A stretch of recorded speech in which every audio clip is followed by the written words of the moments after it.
Chapter 99. Miao Wentong's lips squirmed as he secretly sighed inside. Then he pulled Tan Xiu's sleeve and whispered, "Tang. Tan Xiu, this auction is not a joke. If you don't have enough money and lie about the price, not only will you get a huge compensation, but you'll also get a heavy blow from the auction house. The organizer of this Bauhinia auction, the big shot behind the scenes, has a very terrifying strength." Tan Xiu glanced at the short message displayed on his mobile screen. The corner of his mouth curved into an arc as he lightly smiled and said, "Don't do porcelain work if you don't have a diamond. Don't worry about it." Miao Wentong opened his mouth and finally gave up. He felt that Tan Xiu couldn't afford that much money. Even if Tan Xiu was very powerful, he was still too young. Even if his family was rich, it was impossible for him to mobilize too much money. In the front row, the smile and complacency on the fat middle-aged man's face froze in a flash. He turned his head with difficulty and directly jumped from his chair when he saw Tan Xiu, shouting, "Nonsense! He's deliberately making trouble. I don't believe he can afford 5 billion to buy an island." His words were approved by the majority of the people in the auction venue, and the sound of discussion resounded again. "Yeah. How old is he? He hasn't even grown his hair yet, right? How could he afford 5 billion to buy an island? This auction is not a joke. Doesn't he know the consequences of lying about the price? Young people nowadays, they're really unreliable. Buying 9 Dragons Island isn't for 250,000 nor 5 million. That's 5 billion. There are so many people here, and I'm afraid 4/5 of their personal assets won't even reach this amount. Did this brat's head get kicked by a donkey? That fat man snatched the millennium-old ginseng from his hand before. Yet he actually harbors a grudge and deliberately raised the price now.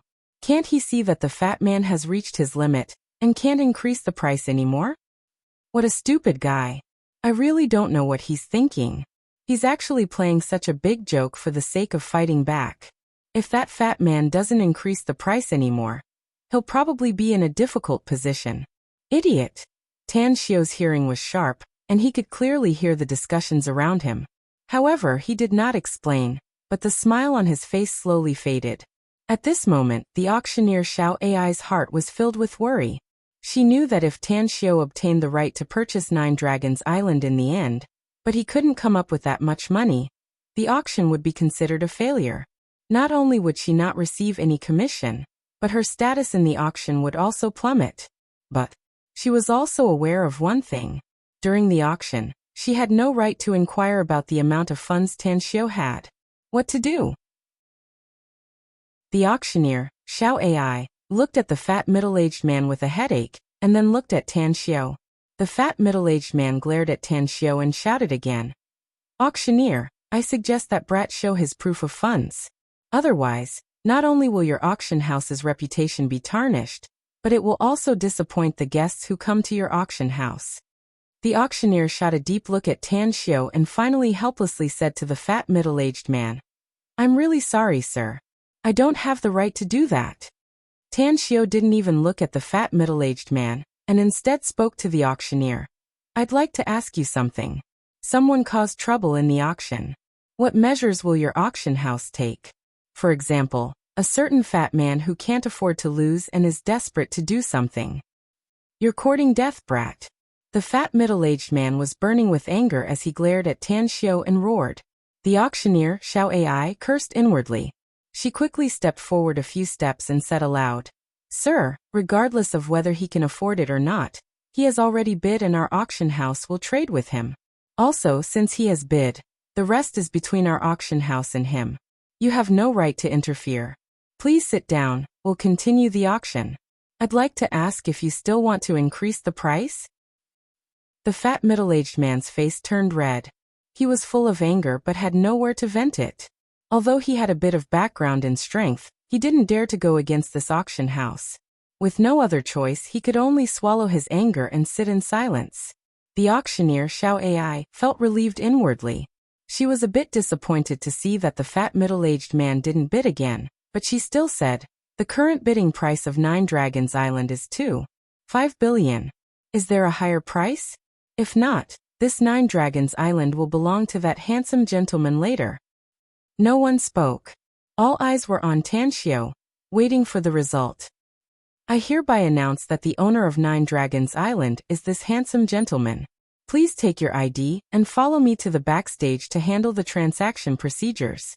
The auctioneer, Xiao Ai, stared fixedly at Tan Xiao and spoke with a face full of expectation.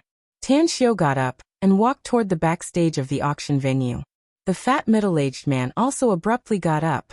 He glared at Tan Xiao with resentment and shouted, "Hey guys, don't go yet. Let's go and have a look. I want to see if a brat who hasn't even grown his hair can take out 5 billion. Yeah. Let's go and have a look. Alright. Let's see the result. Alright. Let's go." No one chose to leave and instead swarmed toward the backstage. They wanted to know if Tan Xiao could take out so much money. If he could, they also wanted to witness this sky-high transaction. Miao Wentong and Xiao Mingjin smiled wryly as they followed the crowd toward the backstage. If it was 8 billion, the two of them could pool the money and help Tan Xiao pay in advance. But it was a huge sum of 5 billion. It would be very difficult for the two of them to take out such a huge sum. At the backstage of the auction venue, the steward already knew the cause and effect of the matter. His eyes swept over the crowd and finally landed on Tan Xiao. He then said with a smile, "Congratulations, Mr. Tang." Tan Xiao nodded. He handed over his bank card and said, "All right. Transfer the money." The steward took the bank card and called his assistants to quickly handle the transfer. After 5 billion was transferred, he immediately asked his assistants to help Tan Xiao with the transaction procedures, filling in the purchase contract, and other matters. Really, can he really afford it? The fat middle-aged man was dumbfounded. Those people who previously ridiculed Tan Xiao in private were also dumbfounded. They stared blankly at Tan Xiao as he quickly handled the various procedures under the guidance of the staff. They looked at each other in dismay as an awkward expression appeared on their faces. What was slapping the face? Tonight's auction was slapping the face. The fat middle-aged man was so ashamed that he wanted to find a hole to drill into. Those people also felt as if a pair of invisible palms were ruthlessly slapping their faces. Even Miao Wentong and Xiao Mingjin were secretly flabbergasted and endlessly ashamed. The Chinese redbud auction came to a successful end. After Tan Xiao had handled the various procedures, a large number of guests came to greet him. These people's status and background in the country were very strong. Even if Tan Xiao's EQ was very poor, he still didn't want to easily offend them. After reluctantly dealing with them, he immediately left with Miao Wentong, Xiao Mingjin, and Dao Master Ziyi.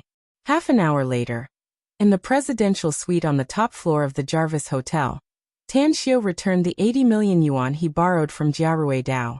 He also called Chen Zhizhong's bank account and transferred the remaining 500 million yuan to him. Therefore, Tan Xiao's account still had 90 million yuan left. 5 billion yuan in debt. After dealing with these matters, Tan Xiao couldn't help but smack his lips. As the saying goes, lice are not afraid of being bitten. Debts are not enough to worry about. But this sentence was very inappropriate for Tan Xiao. He was a person who could clearly distinguish between kindness and grudges, as well as public and private affairs. Although Chen Zhizhong was his registered disciple, personal affection didn't mean that they shared private property. That money also didn't mean that Chen Zhizhong was filial to him. I must speed up the speed of making money.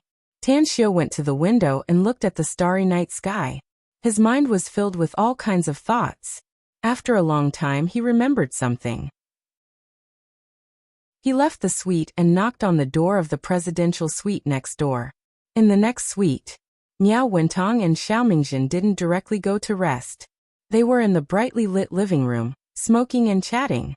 "Brother Xiao, I'm very interested in Tan Xiao's identity now.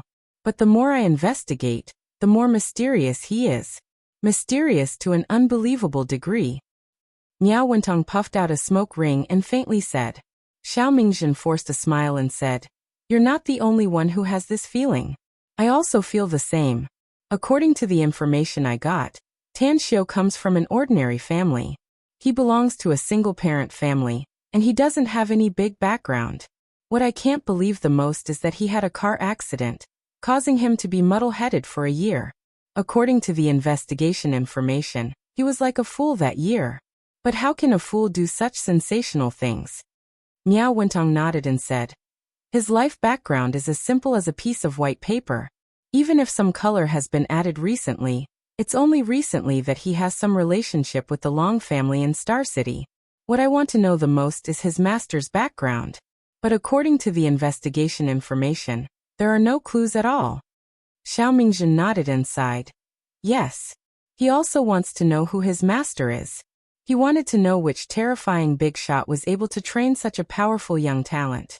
And tonight he had spent a total of 2.56 billion. This amount is a huge sum of money for us, but he can easily get it. I'm also very curious about the source of this money. Miao Wentong's expression moved as he asked, how about I ask someone to check it? I should be able to find the source of the money. Xiao Mingjin shook his head seriously. Don't. For Tan Xiao to be able to get so much money, it shows that there's definitely a powerful figure behind him that we don't know. In case we send someone to investigate him, I'm afraid he'll be very angry. I'm afraid the little friendship we have with him will be broken. Alas. It's true. Miao Wentong sighed helplessly. Xiao Mingjin slowly said, let's not delve into the matter of Tan Xiao's identity. The most important thing now is that we're clear about one thing. The advantages of having a good relationship with him outweigh the disadvantages. Tomorrow's trip to the Evil Dragon Sea area will be a good opportunity for us to fight side by side. We must seize this opportunity. It's also a good opportunity to get rich. Miao Wentong grinned upon hearing it. Chapter 100. Knock knock. The sound of knocking on the door interrupted their conversation. Both of them looked at each other and looked suspicious. They didn't know who would knock on the door so late at night. Tan Xiao, you haven't slept yet? Miao Wentong opened the door and was surprised to see Tan Xiao standing outside. Tan Xiao said, there's something I want to ask you. Come in and talk. Miao Wentong said with a smile. Quickly, Tan Xiao sat in front of Miao Wentong and Xiao Mingjin and said, two gentlemen, can you tell me your identity? After all, we're going to the Evil Dragon Sea area tomorrow, and we need to fight side by side. But I know nothing about you. Miao Wentong said with a smile. I'm Haiqing's Miao family's patriarch and also the Miao Group's CEO. My master is Daoist and Hui. He passed away more than 10 years ago. I'm a rogue cultivator. Xiao Mingjin said. I'm just an idle person who started a venture capital company. I was originally a martial artist. Later, I accidentally obtained half of an ancient cultivation manual, and then embarked on the path of cultivation. Tan Xiao nodded and said, I'm a student, and I'm about to take the college entrance test. Stepping on the path of cultivation is very complicated, so I'll tell you later. Upon hearing Tan Xiao's words, the two of them were a bit disappointed in their hearts. However, the two of them were smart people, so they didn't get to the bottom of it. Tan Xiao said the purpose of disturbing them and humbly asked, both of you are people who have been in the society for many years, and your identity is very unusual. So I want to ask you too, how about managing a private island? The two of them looked at each other in dismay. Although their identity was unusual, they didn't own a private island. How would they know how to manage it? Tan Xiao was surprised and said, both of you don't know? Cough cough. Miao Wentong coughed a few times and said with a forced smile, we really don't know.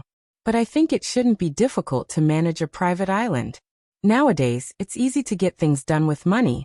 You can hire a professional butler with a lot of money and let him take care of everything on the private island. Butler? Tan Xiao slapped his forehead and sighed inwardly. He had been smart all his life, but he had been muddle-headed this time. When he was in the Immortal world, he had a very good butler who followed him for more than 6,000 years. The butler was usually the one who took care of his personal matters in his domain. However, this candidate, Tan Xiao, had a headache. It was right to hire a housekeeper, but where could he find a loyal and capable housekeeper? And he had to stay on an isolated island in the Pacific Ocean? Miao Wentong looked at Tan Xiao's expression and understood Tan Xiao's thoughts. He asked tentatively, how about I help you find one? An English butler is the best. As long as you have enough money, You can definitely hire the most famous butler in the world.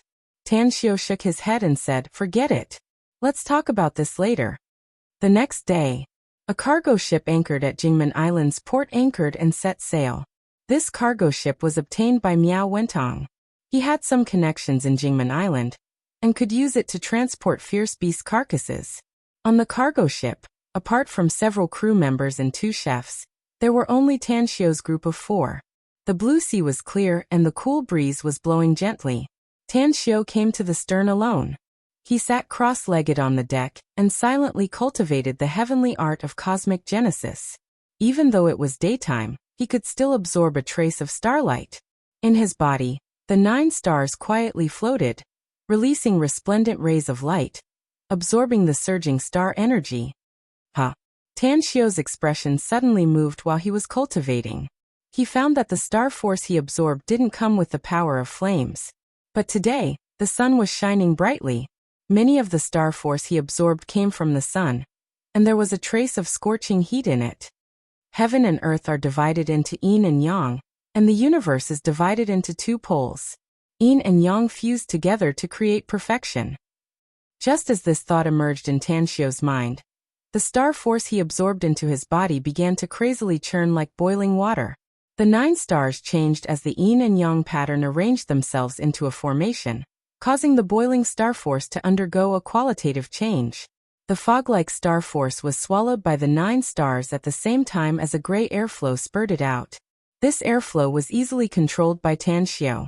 After it was channeled into his meridians, it began to surge crazily according to the circulation route of the heavenly art of cosmic genesis.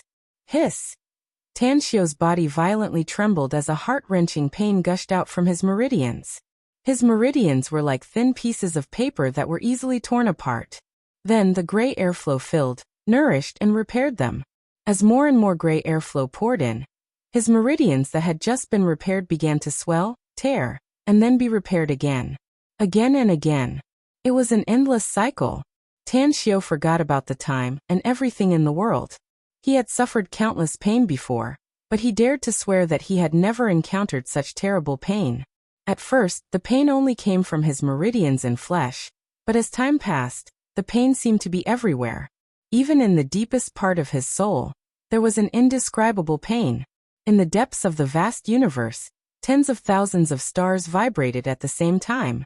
Even those previously dim and lusterless stars formed a halo on the surface. Moreover, the forming force outside the halo was like a large net that spread rapidly toward the direction of Earth. Layers upon layers, innumerable. Boom! The radiant sun at this moment shone brightly on Earth, and the temperature also increased by more than 10 degrees in just 7 or 8 breaths. What's going on? What happened? In every corner of Earth, hundreds of millions of people raised their heads to look at the sky, revealing a puzzled look. In the South China Sea, on the cargo ship that Tan Xiu was on, all the crew members and chefs revealed a confused look. The rolling heat wave caused thick sweat to appear on their bodies. Moreover, they could clearly feel that the surrounding temperature was getting higher and higher. It's going to be so hot that I'll die. Too weird. What happened? The thermometer shows that it's already 37 degrees. Damn, the temperature is still rising. 38 degrees. 39 degrees. What the hell is going on? Is it the end of the world? The temperature has risen to 40 degrees. What should we do? Do we continue to sail to the deep sea? Wait. In the cargo ship's cabin, Dao Master Zi, Miao Wentong, and Xiao Mingjin gathered together and quickly rushed out of the cabin. When their figures appeared on the deck, they looked up at the sun in the blue sky and suddenly revealed a horrified look. This was the first time they saw such a big sun, and it was the first time they felt the abnormality of the sun. Like a torrential wave of heat falling from the sky, the temperature of the air above the sea was getting higher and higher. Spiritual energy fluctuation? Suddenly, the 3 people's complexion changed. They were all cultivators, so they could keenly sense the spirit qi in the air surging towards the stern of the ship. They could also sense a huge amount of spirit qi churning at the stern of the ship. Let's go! Miao Wentong shouted. His figure was as fast as lightning as he instantly rushed toward the stern. However, When the three people sprinted to the stern deck, their eyes burst with disbelief. 3 pairs of eyes were firmly locked on Tan Xiao. It's him. Miao Wentong's lips squirmed as he looked at Tan Xiao as if he had seen a ghost. If it was someone else, perhaps he could reluctantly accept it. But the person who created this heaven and earth anomaly turned out to be Tan Xiao. Even if he saw it with his own eyes, he still couldn't accept it. Xiao Mingzhen's body trembled as he raised his trembling arm with difficulty. He pointed at Tan Xiao and involuntarily said, How did he do it? This scene is too terrifying, right? The temperature is still rising. This temperature, not good. We can withstand this temperature, but the crew on the ship can't bear it. Miao Wentong was like waking up from a dream. His complexion paled as he rushed toward Tan Xiao to stop him. Don't. Dao Master Zi's eyes flashed as he instantly blocked in front of Miao Wentong and whispered, Don't disturb him. To him, this might be a great opportunity. Let's send the crew out first, and then come back. Miao Wentong and Xiao Mingzhen quickly exchanged glances and tacitly nodded. They then used their movement technique to quickly rush into the cabin. After they asked if there was a spare boat on the ship, they immediately took the crew and the chef to board the boat and sailed toward the distance. Half an hour later, with the help of the lifebuoy, the 3 of them returned to the cargo ship. Dao Master Z, what should we do next? The temperature dozens of nautical miles away is not as high as here, but it's still close to 40 degrees. And the temperature here is at least 50 degrees. If this continues, I'm afraid even the 3 of us won't be able to bear it. Miao Wentong stood on the top of the ship more than 20 meters away from Tan Xiao as he spoke with a wry smile. Cultivate. A strange expression appeared on Dao Master Zi's face as his finger streaked across the void in front of him. Miao Wentong and Xiao Mingzhen frowned at the same time. Cultivate? At this time? Cultivate here? Are you kidding me? Dao Master Z sat cross-legged and whispered. What are you doing? Don't tell me you want to give up such a good opportunity to cultivate? The temperature here is very high, but it's still bearable for us. Both of you are experts who have been cultivating for decades. Don't tell me you can't sense the concentration of spiritual qi in the air? Miao Wentong and Xiao Mingzhen's body shook as a look of ecstasy appeared on their faces. That's right. They indeed felt the rich spiritual qi in the air. Even the concentration of spiritual qi here was more than 10 times richer than other places. Cultivating under such conditions was many times faster than their usual cultivation speed. Cultivate. The 2 of them immediately sat cross-legged and began to cultivate. They didn't want to miss this God-given opportunity. Both of them were cultivation geniuses. They had benefited a lot from the 1000 Revolution Array. They had long wanted to calm down and cultivate well, striving to break through another realm.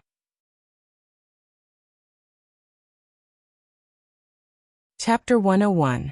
Imperial Capital. The skyscrapers were like giants stepping on the earth, with the blue sky above their heads.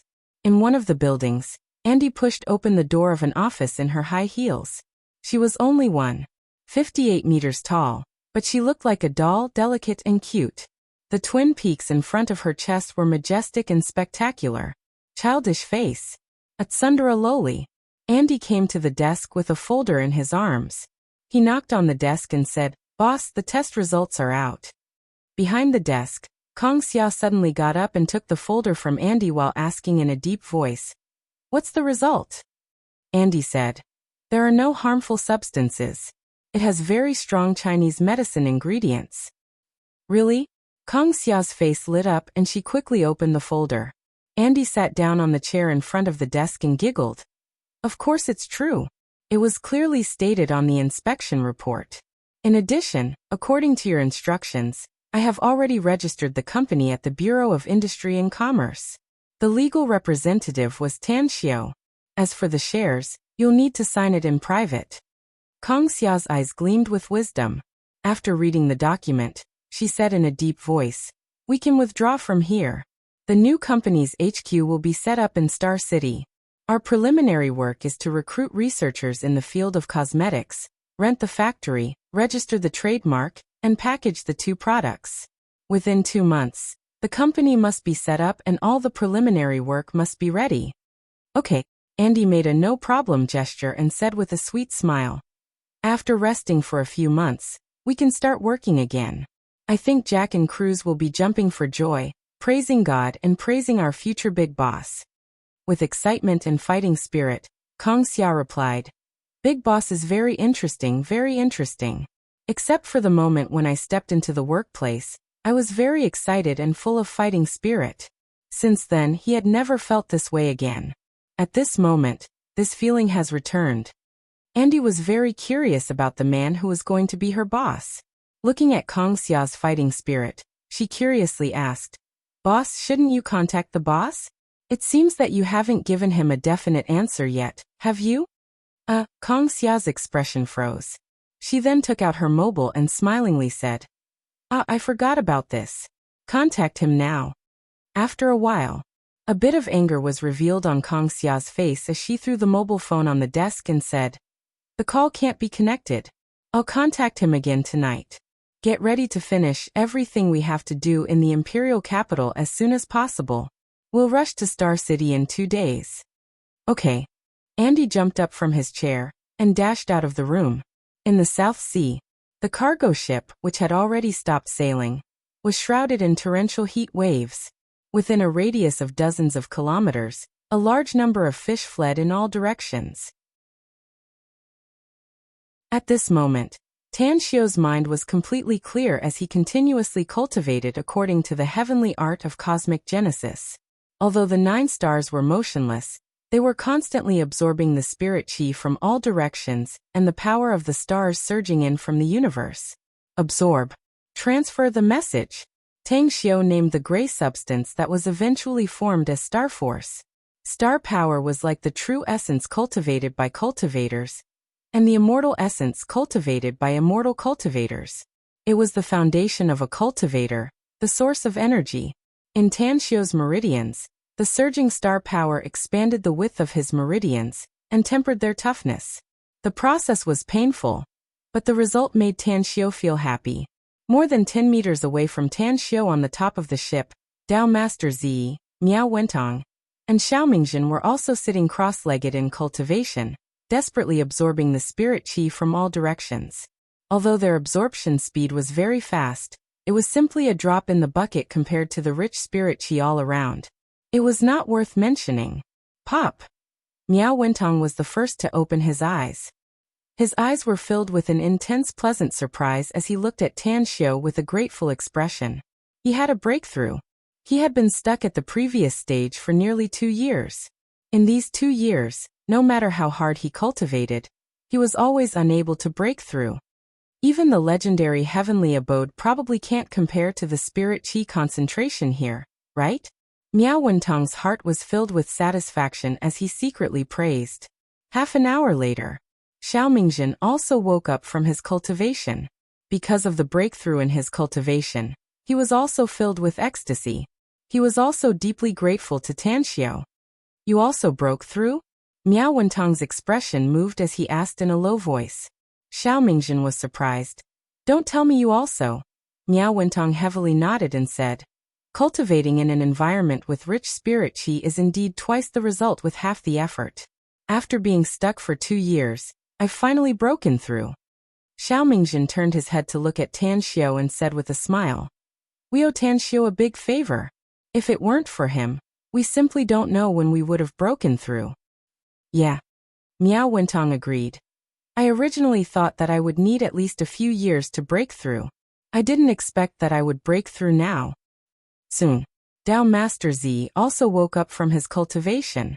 With a grateful expression in his eyes, he swept over Tan Xiu and finally landed on Miao Wentong and Xiao Mingjin. He then said with a smile, Congratulations to the 2 benefactors. Miao Wentong said with a smile, It should be the same. Dao Master Zi said with a smile, That's right. If it weren't for Benefactor Tang, I'm afraid this poor Taoist wouldn't have been able to break through in such a short time. But I really don't understand what kind of cultivation technique Benefactor Tang is practicing to actually create such a big scene. In the evening, the sun set in the west, and the sunset glow reflected the western sky and sea. The scorching heat of the day also gradually receded. Tan Xiu's eyelashes fluttered as he woke up from his cultivation. You guys. Seeing the three people nearby, Tan Xiu suddenly revealed a confused expression. Miao Wentong's figure flashed and appeared in front of Tan Xiu. With a bright smile on his face, he said, "We've already finished our cultivation and we're waiting for you to wake up from it. I originally thought that you would need a few more days to finish your cultivation, but I didn't expect that you'd finish it now." Tan Xiu got up and said, "My mind was enlightened, so I took a long time to cultivate. Have we arrived at the Evil Dragon Sea area?" "No." Miao Wentong forced a smile and shook his head. "How long have I been cultivating?" Tan Xiu asked with a puzzled expression. "It's already evening now. Why haven't we arrived at the Evil Dragon Sea area? Didn't you say that it's only 1,000 nautical miles?" Pointing to the sea, Miao Wentong was at a loss whether he had to laugh or cry as he said, "Haven't you noticed that the cargo ship has stopped? If you don't finish, the three of us are going to send some things to the sailors dozens of nautical miles away." "What's going on?" Tan Xiu didn't know that he was cultivating, so he curiously asked. After a while, listening to Miao Wentong and Xiao Mingzhen's description, Tan Xiu was tongue-tied and was overwhelmed with emotions. Even in his dreams, he had never thought that he would create such a big heaven and earth phenomenon. "That's right. My cultivation." Tan Xiu immediately calmed down and observed the situation inside his body. The 9 stars had become much more lustrous than before. The lustrous rays of light illuminated the space inside his dantian. Around the 9 stars, a large amount of gray star force surged, connecting every unblocked meridian in his body. Moreover, his bones, tendons, organs, and muscles were all quenched. Whether it was flexibility or strength, all had a qualitative leap. It was as if every part of his body was full of explosive power. As a supreme immortal in the immortal world, his perception of power was particularly accurate. He could feel the degree of his current strength with a light wave of his fist. 3,000 jin. He nodded his head in satisfaction. 6,000 pounds of strength was double his previous strength. Originally, he had to reach the peak of the skin strengthening stage to have 3,000 jin of power. Now he had not yet broken through the skin strengthening stage, but he already had a powerful strength. If I reach the peak of the skin strengthening stage, how much will my strength increase? Tan Xiu was secretly looking forward to it. An hour later, the 4 of them used the GPS device to find the starving crew and the chef, and brought them back to the cargo ship. Regarding today's phenomenon, the 4 of them didn't explain. They just told them that after this matter was over, they would double their reward. The next evening, the cargo ship rushed to the Evil Dragon Sea area and found the small channel in the middle of the 3 islands. However, because it was already late, they didn't immediately look for the fierce beasts. Instead, they ate and drank to their heart's content to conserve their energy and wait until tomorrow morning to act. The shadow of the moon danced as a chill came. Tan Xiu stood on the bow deck, overlooking the islands not far away. Deep in his heart, there was a sense of crisis. This sense of crisis was unclear, but it really existed. He felt that there were terrifying fierce beasts on the 3 islands. Those fierce beasts were absolutely not something he could provoke right now. Moreover, others might not be able to sense it, but he could feel that the death qi in the vicinity was much stronger than other places. It indicated that a lot of humans or beasts had died here. Immeasurable Tianzuan. Does Benefactor Tang want to go to the islands to have a look? Dao Master Zi silently appeared at Tang Xiu's side as he said with a smile. Tan Xiu shook his head and said, "If I wait for a few years, maybe I'll go to these 3 islands. But now I don't want to go, and I don't dare to go." "Why do you say that?" Dao Master Zi was confused. Tan Xiu indifferently said, "These 3 islands are naturally formed feng shui great array. This array formation is ingenious and incomparably mysterious. If someone were to land on the island, it would be fine in the periphery. But once they go deeper, I'm afraid they won't be able to return." "Is that true?" Dao Master Zi originally wanted to land on the island to hunt. But when he heard Tan Xiu's words, he suddenly felt a sense of crisis. After all, Tan Xiu was able to break through the 6th layer of the 1,000 revolution array. His attainments in arrays were absolutely terrifying. If what he said was true, then they really couldn't go deeper into these 3 islands. Really? Tan Xiu calmly said. Dao Master Z was silent for a long time before he forced a smile and said, if that's the case, then we can only move around the periphery. In fact, this poor Taoist learned from the ancient books that the fierce beasts on these 3 islands are much higher than those in the channel.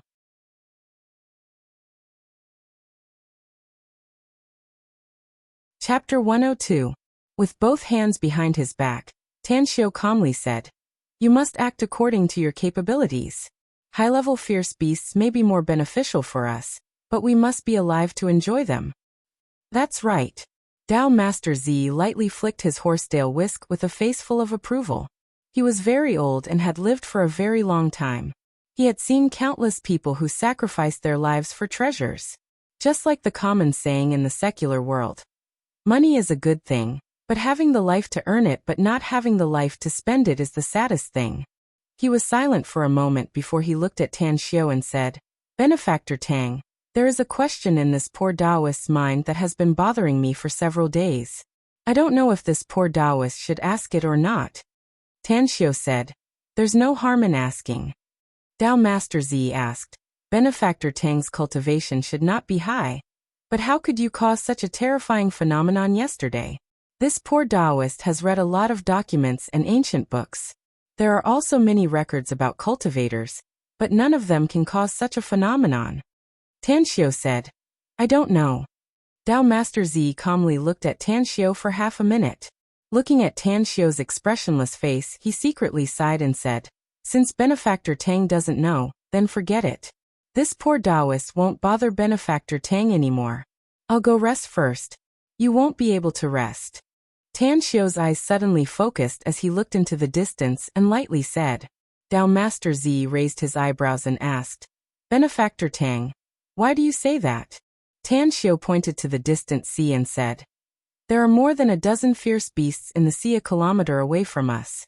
Our cargo ship is docked on the shore, and it's obvious that the light on the ship has attracted them.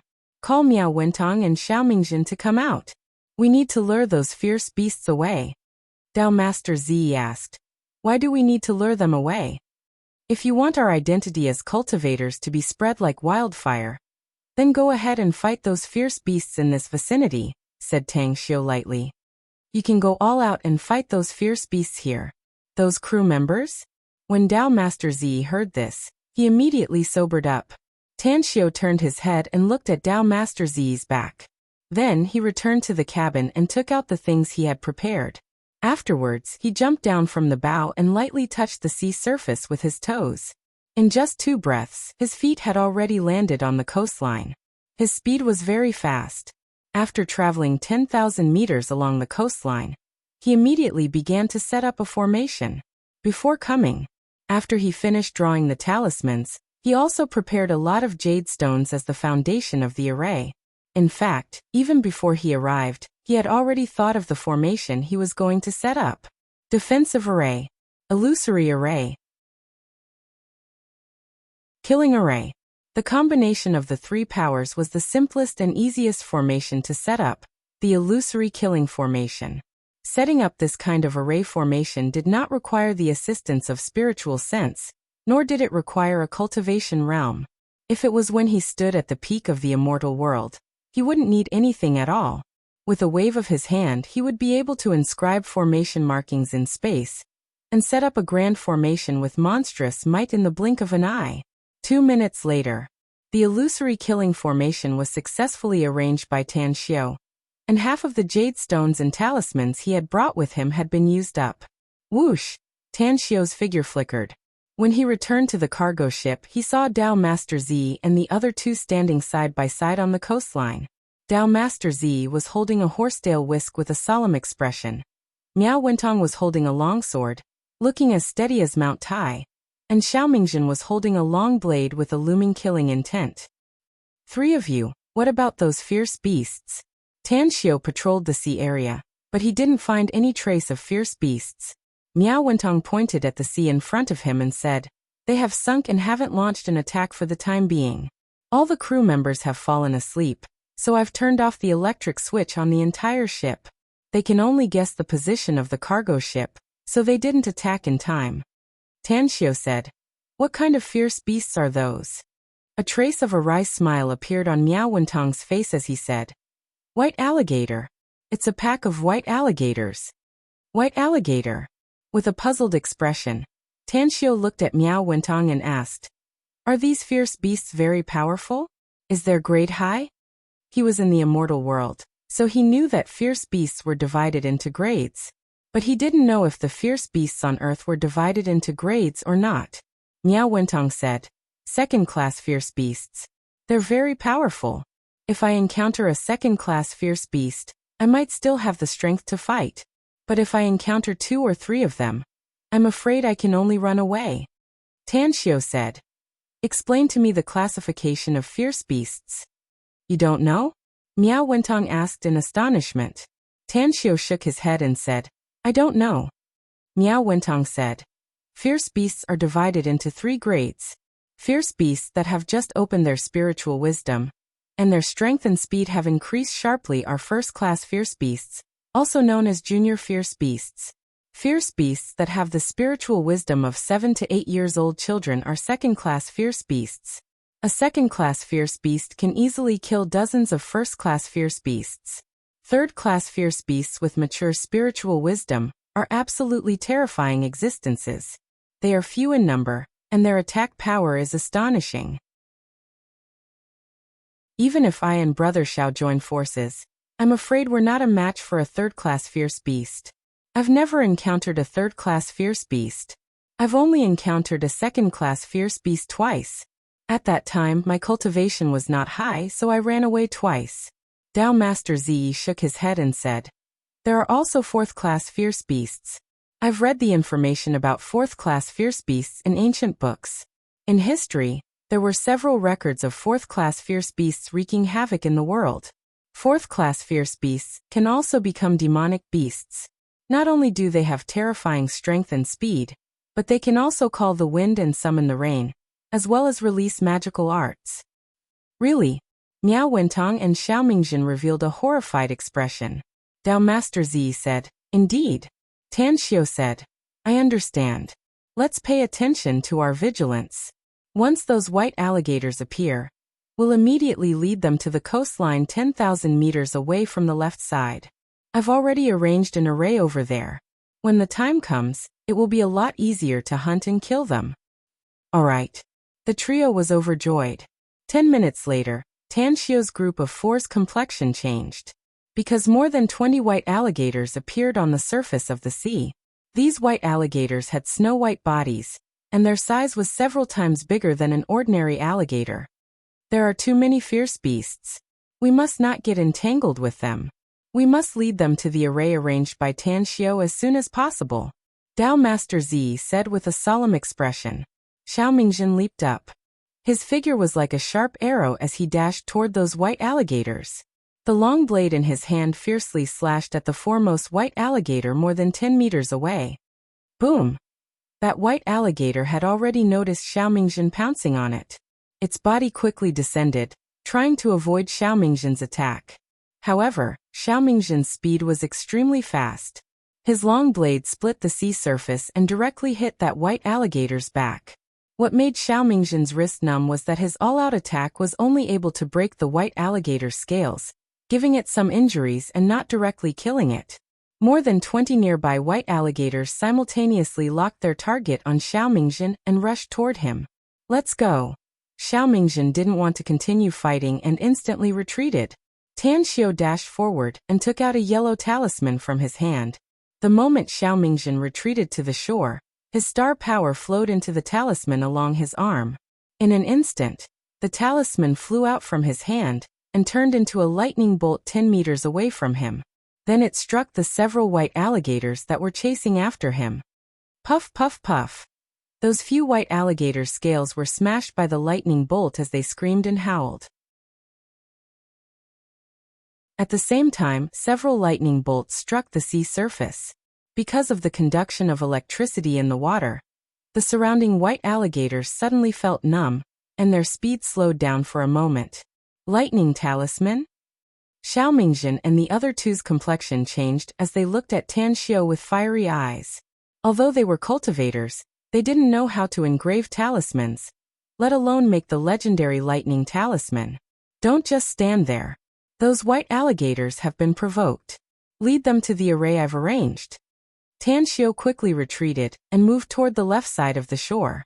Nearly 10 minutes later, the four of them spent a lot of effort to lead the 24 white alligators to the illusion-killing array 10 kilometers away. Tan Xiu was the first to step into the array. He shouted with a sinking tone. "The three of you follow behind me. Pay attention to my footprints and step on them." Understood. Although the three of them didn't know the might of the array arranged by Tan Xiu, they didn't dare to be careless. They followed Tan Xiu's instructions and entered the illusion-killing array. The 24 white alligators quickly crawled out of the sea. Their speed was extremely fast, several times faster than an ordinary person's full speed. In just a few breaths, they had already rushed into the array. Inside the illusion-killing array, Tan Xiu quickly told the three of them the most basic route of the array. Then he flashed and hid in the core position.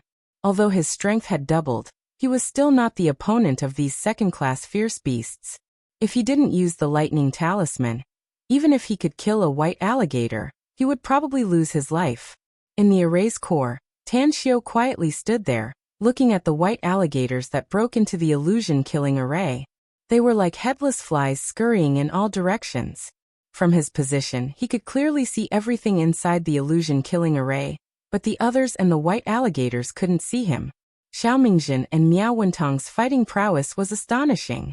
Although Tan Xiu thought their moves were crude and they didn't know any fighting techniques, the two of them relied on their high cultivation and extremely powerful strength to join hands and continuously fight against the white alligators. Since the two of them knew the characteristics of the illusionary killing array's killing move, they completely followed Tang Xiu's instructions and didn't get attacked by the killing move of the illusionary killing array. But the white alligators didn't have such good luck. Inside the illusion-killing array, a sword shadow appeared out of thin air. Each sword shadow swept by and added a wound to the white alligator. Dao Master Zi constantly waved the horsetail whisk in his hand. Every time the horsetail whisk hit the white alligator, a dull pung-pung sound would be heard. It could be determined that each of Dao Master Zi's horsetail whisk's attack was extremely lethal. Half an hour later, all 24 white alligators were killed. Xiao Mingjin, Miao Wentong, and Dao Master Zi also suffered some minor injuries. Tan Xiu removed the illusion-killing array and looked at the white alligators' corpses on the ground. A satisfied smile appeared on his face. According to their agreement, all the killed fierce beasts would be divided equally. In other words, he could get 6 white alligators' corpses. One must know that a second-class fierce beast's corpse could help him cultivate to the peak of the skin-strengthening stage. As for the remaining 5 white alligators' corpses, he believed that it should be enough for him to cultivate to the flesh-strengthening and bone-transforming stages.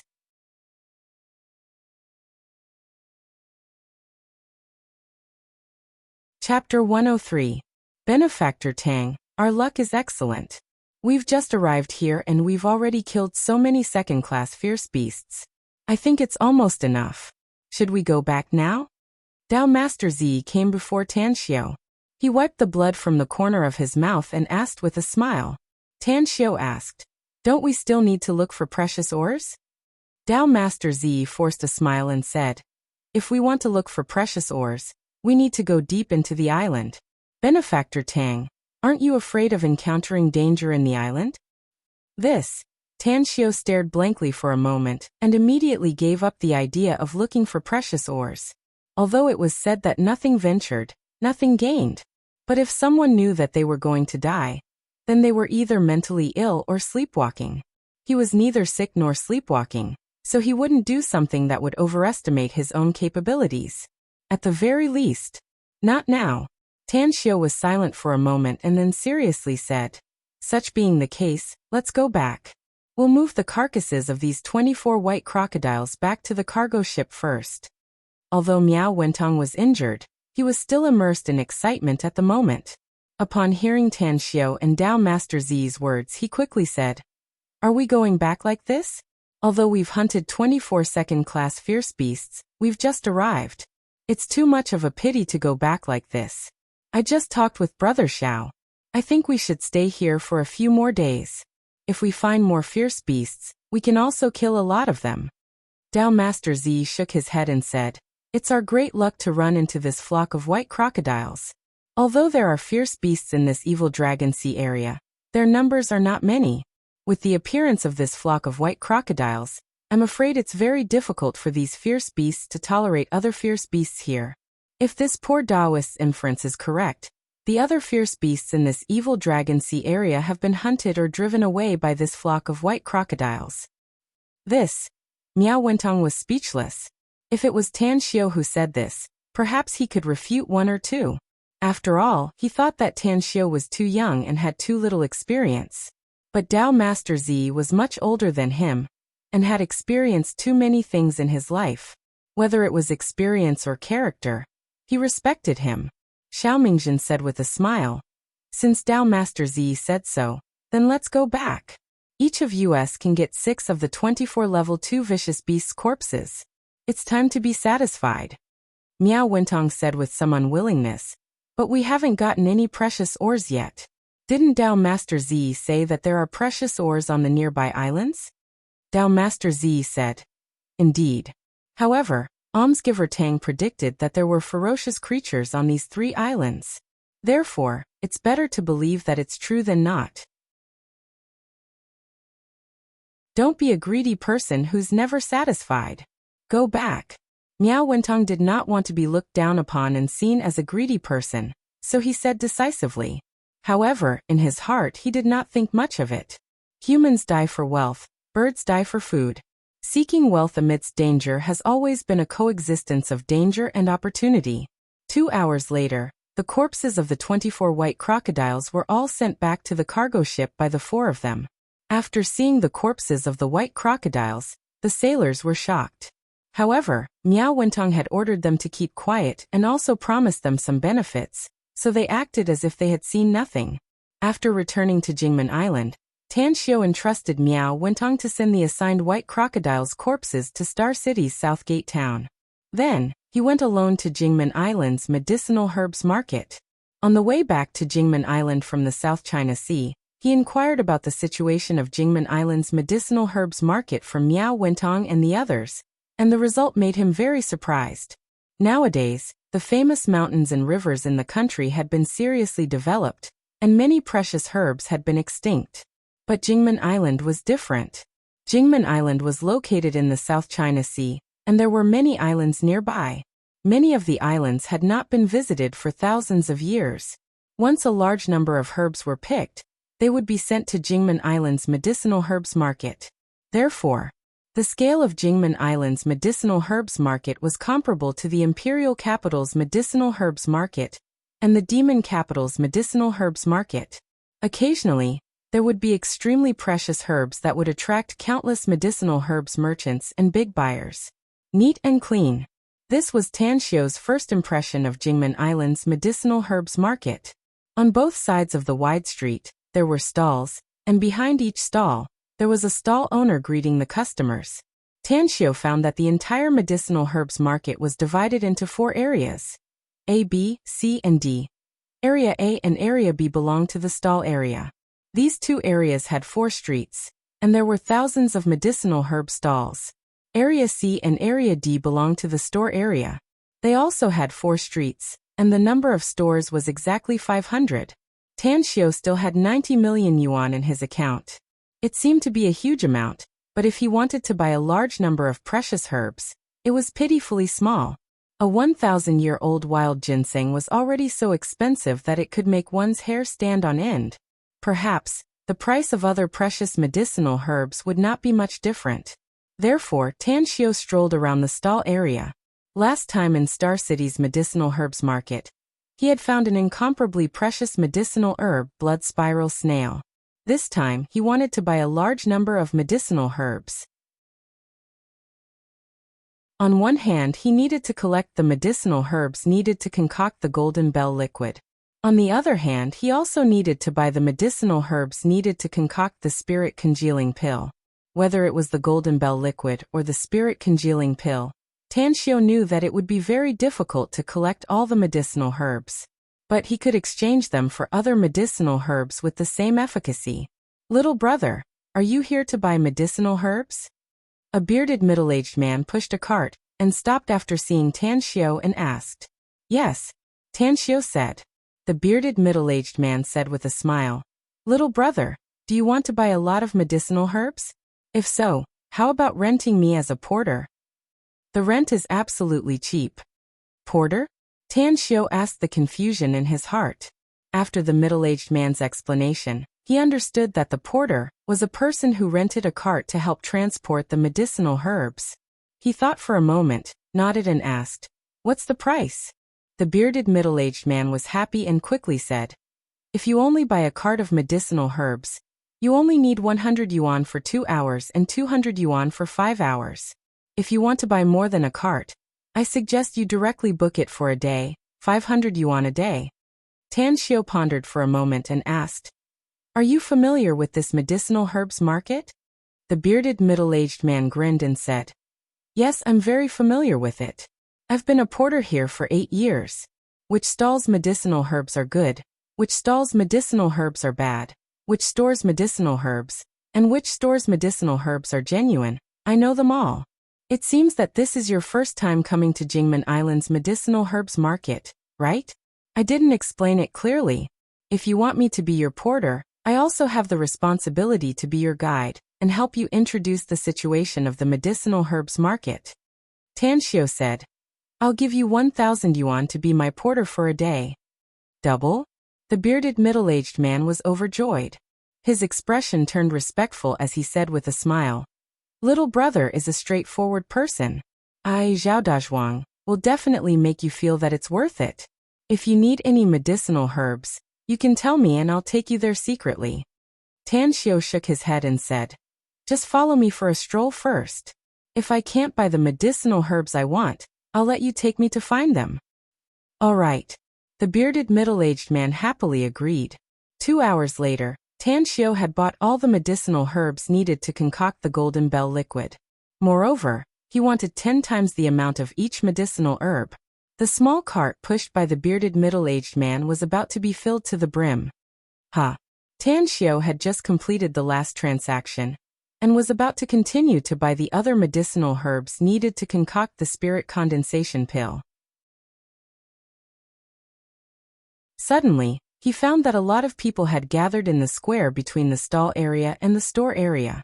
Moreover, there were also a lot of people running there from all directions. The bearded middle-aged man followed Tan Xiu's line of sight. He immediately shook his head and said with a wry smile, Mother is 100 years old, but I often think of her as 80. Mother is the greatest person in the world. How many times has it been? The 16th time? Tan Xiu was puzzled. What do you mean? The bearded middle-aged man said, 2 years ago, a pair of mother and daughter came to our medicinal herbs market. The mother was about 40 years old, and the daughter was 8 or 9 years old. That girl was suffering from a strange disease, and her body was suffering from pain all the time. In order to treat her daughter, the woman traveled to major cities in the country, looking for famous doctors everywhere.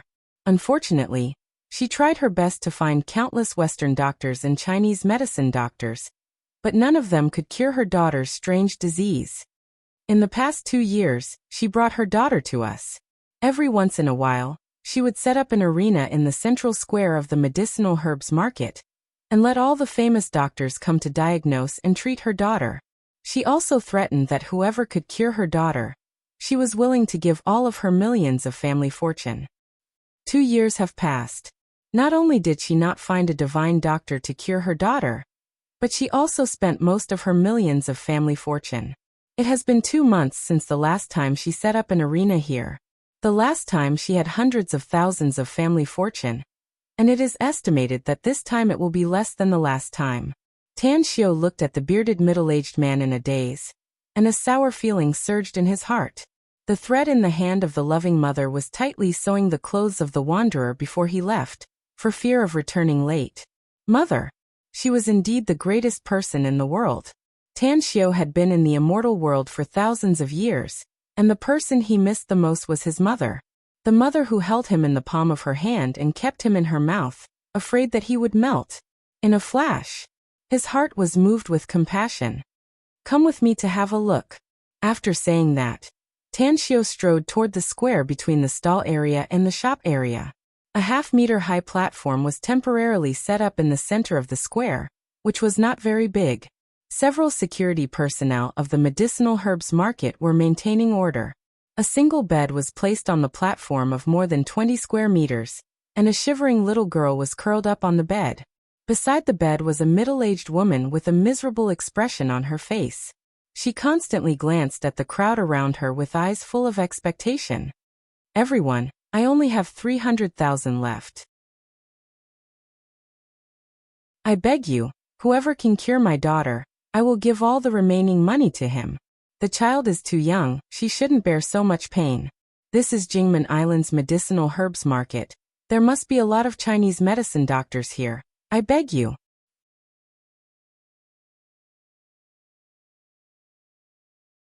Chapter 104. Chinese medicine was the quintessence of a country. It was inherited from 5,000 years of civilization and accumulated from generation to generation. And the medicinal herbs market in each city was the place where the divine doctors of Chinese medicine liked to live in seclusion. Mu Qingping firmly believed in this point. Therefore, while visiting famous doctors, she also took her daughter to the medicinal herbs market in each city and set up the arena, hoping to meet a divine doctor in the vast sea of people to cure her daughter's strange disease. As the saying goes, there will be brave men under the generous reward. Every time Mu Qingping came to the medicinal herbs market, the medicinal herbs market's management office would send someone to help her arrange the arena. Every time, there would be a lot of people climbing the arena to diagnose her daughter. Let me try. After Tanxiu arrived, he squeezed to the front of the crowd and was ready to step on the platform. Let me go first. You're still young, don't join in the fun. Some money is not something you can get. In the crowd, a middle-aged man wearing a Chinese tunic coldly glanced at Tanxiu, and then stepped on the platform. Tanxiu raised his brows and stood in the front of the crowd without fighting back. On the platform, Mu Qingping looked forward and respectfully asked, "What's your name?" Chu Guoxiang. Hello, Dr. Chu. Thank you for coming forward. Do you want to take a look at my daughter's medical records? There's a description of her various symptoms in the past few years. Give it to me. Chu Guoxiang nodded and took the thick examination report. He carefully looked at it for a few minutes as his brows wrinkled into a Chuan character. He sat down in front of the single bed and grabbed the girl's wrist. Chinese medicine consultation. Look, listen, question and feel the pulse. Chu Guoxiang pressed the girl's pulse for more than a minute. He shook his head with a wry smile and sighed. Strange, it's really strange. I've been a doctor for decades and I've seen countless cases, but I've never encountered such a strange situation. Her body is too cold and her meridians are in disorder, slightly different from ordinary people's meridians. The most important thing is her meridians. Just now, when I checked her pulse, I touched the hand-willy acupoint on her arm with my other hand. This is a big acupoint surrounded by several meridians. But when I touched it, she obviously felt a strong pain. This shows that the problem lies in her meridians and meridians. Saying that, he spread his hands and smiled bitterly again. I don't know where to start. I can't treat him. Sigh. Mu Qingping deeply sighed. The bitter feeling in her heart was getting stronger. She looked forward to it again and again, only to be disappointed again and again. Her heart had been stimulated to the point of despair. The hundreds of onlookers shook their heads in disappointment. Among the hundreds of people, at least half of them had seen such a scene. Even a lot of people had seen Mu Qingping come here to set up an arena more than 10 times. They pitied the little girl. Like Mu Qingping, they also hoped that a divine doctor would appear to solve the child's physical pain. Chu Guoxiang looked at Mu Qingping's disappointed expression. He was silent for a moment before he slowly said, "Perhaps there is someone who can diagnose your daughter's strange illness. There is even a great possibility that he can cure her." Mu Qingping's eyes lit up and hurriedly asked, "Which divine doctor is it?" "My master, Gui Jianqiu," Chu Guoxiang said. Hua! Everyone looked at Chu Guoxiong in shock, their eyes filled with disbelief. In the entire country, who had not heard of the famous divine Dr. Gue Jianqiu? And this middle-aged man called Chu Guoxiong turned out to be Gue Jianqiu's disciple. As the saying goes, a famous teacher produces a brilliant disciple. Even if this Chu Guoxiong has no way to cure the little girl, but his medical skills must be very good. The successor of the divine doctor.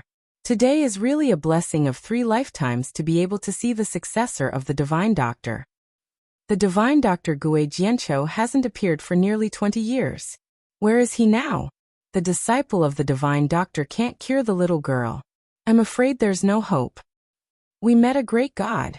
Mu Qingping had heard the name of the divine Dr. Gue Jianqiu countless times. But this time, a strong hope rose in her heart as she asked with expectation. Dr. Chu, your master, where is he? Chu Guoxiong forced a smile and said, Actually, I don't know where my master is now. His whereabouts are erratic, and I haven't seen him for a full 4 years. However, my master will look for me once every 5 years.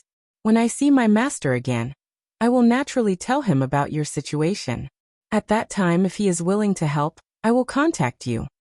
Mu Qingping hurriedly told Chu Guoxiong her contact information, and thanked him again and again.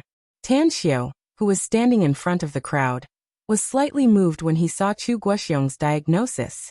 Just as he was about to go to the platform and personally check the girl's body, a sarcastic remark came from the crowd. What divine doctor's disciple? I think he's just a swindler. Gue Jianqiu is indeed a highly respected divine doctor.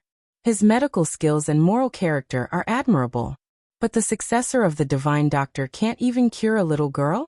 Isn't this a joke? In an instant, all eyes were focused on the person who spoke. He was a white-haired old man with a goatee on his thin face. His triangular eyes were filled with sneers. His clothes were like the clothing of the 50s and 60s, with coarse cloth and a headscarf. The most important thing was the shoes on his feet, a pair of straw sandals made of hemp rope. Who are you?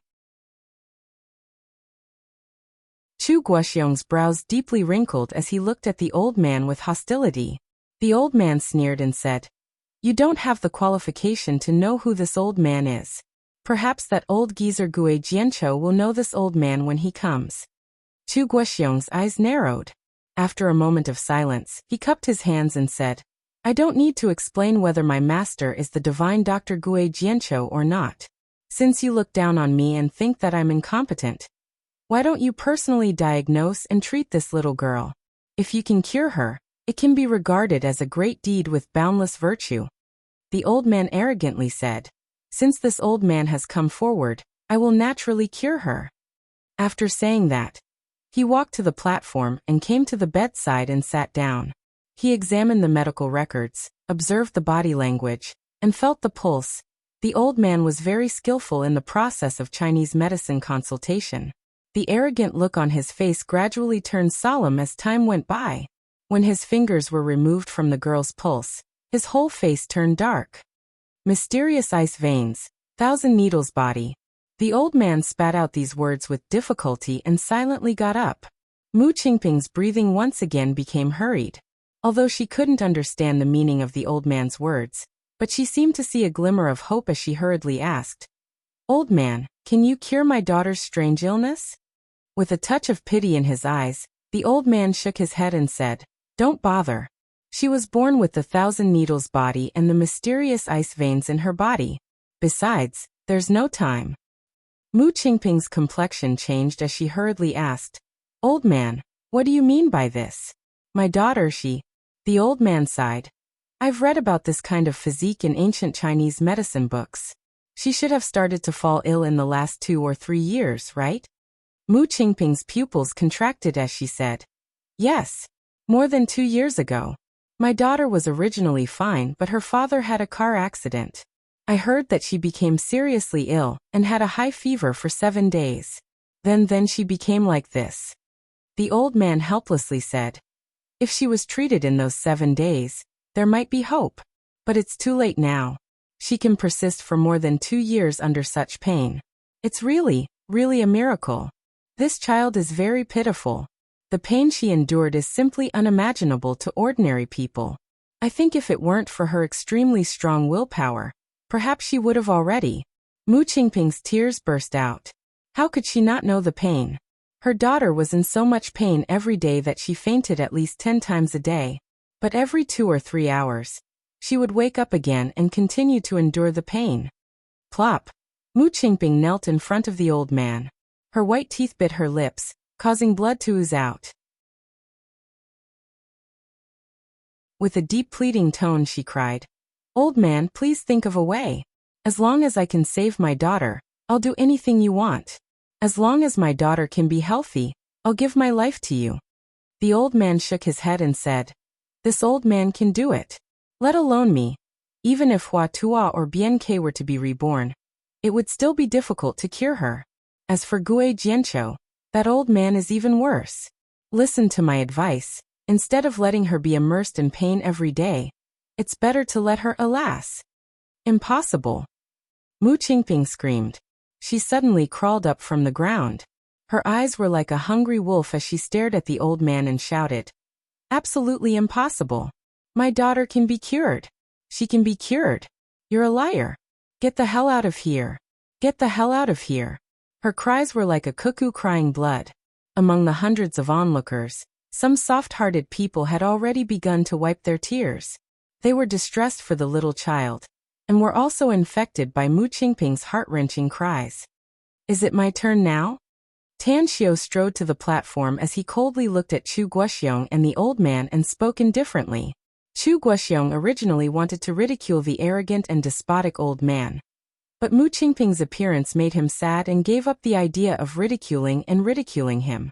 However, when he saw Tan Xiu again, and heard Tan Xiu's words, anger rose from the bottom of his heart as he angrily shouted, "What the hell is wrong with you?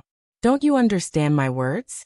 That money is the child's life-saving money. It's not something you can touch. You're so young, how can you be so greedy? Aren't you afraid that you can't cure this child, and will make a fool of yourself here?" Tan Xiu indifferently said, "So, if I cure her, the one who will make a fool of yourself will be you?" Chu Guoxiong was stunned for a moment before he immediately ridiculed. "Relying on you? You can cure her? Are you kidding me? If you can cure this child, I'll change my surname to yours. I'm willing to kneel down and worship you as my master. I don't want a cheap son, nor do I need a cheap apprentice. Please excuse me."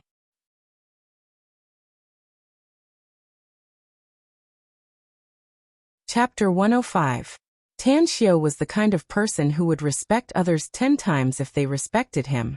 If others bullied him, he would also bully them. He didn't care about Chu Guoxiong's identity, let alone a divine doctor's descendant. Even if he was the emperor of heaven, he wouldn't give him any face. Pushing Chu Guoxiong aside, Tan Xiu directly sat on the chair in front of the bed. "Young man, don't be too arrogant." The old man looked at Tan Xiu's cold appearance and coldly said, "One must know that he had just said in public that even Hua Tuo and Bian Ke couldn't cure the little girl's strange illness." Tan Xiu was young, but he didn't believe his words, which made him lose face. Tan Xiu didn't turn his head and said, "Compared to Hua Tuo and Bian Ke, I'm still a bit worse. I remember very clearly who was the one who talked nonsense just now, but the result was that he couldn't cure others." "You." The old man was furious, but seeing Tan Xiu's hand on the little girl's pulse, he immediately suppressed his anger and disdainfully said, Good, good, good. Since you want to humiliate yourself, I'll wait to see your disgraceful appearance." Mu Qingping was in despair at this moment. Her hysterical roar was to vent her emotions. At this moment, her mood had improved, but looking at Tan Xiu's young appearance, she didn't have the slightest hope.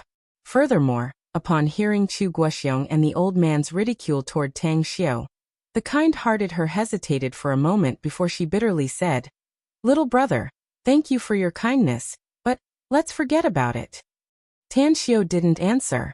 At this moment, his attention was completely focused on the little girl.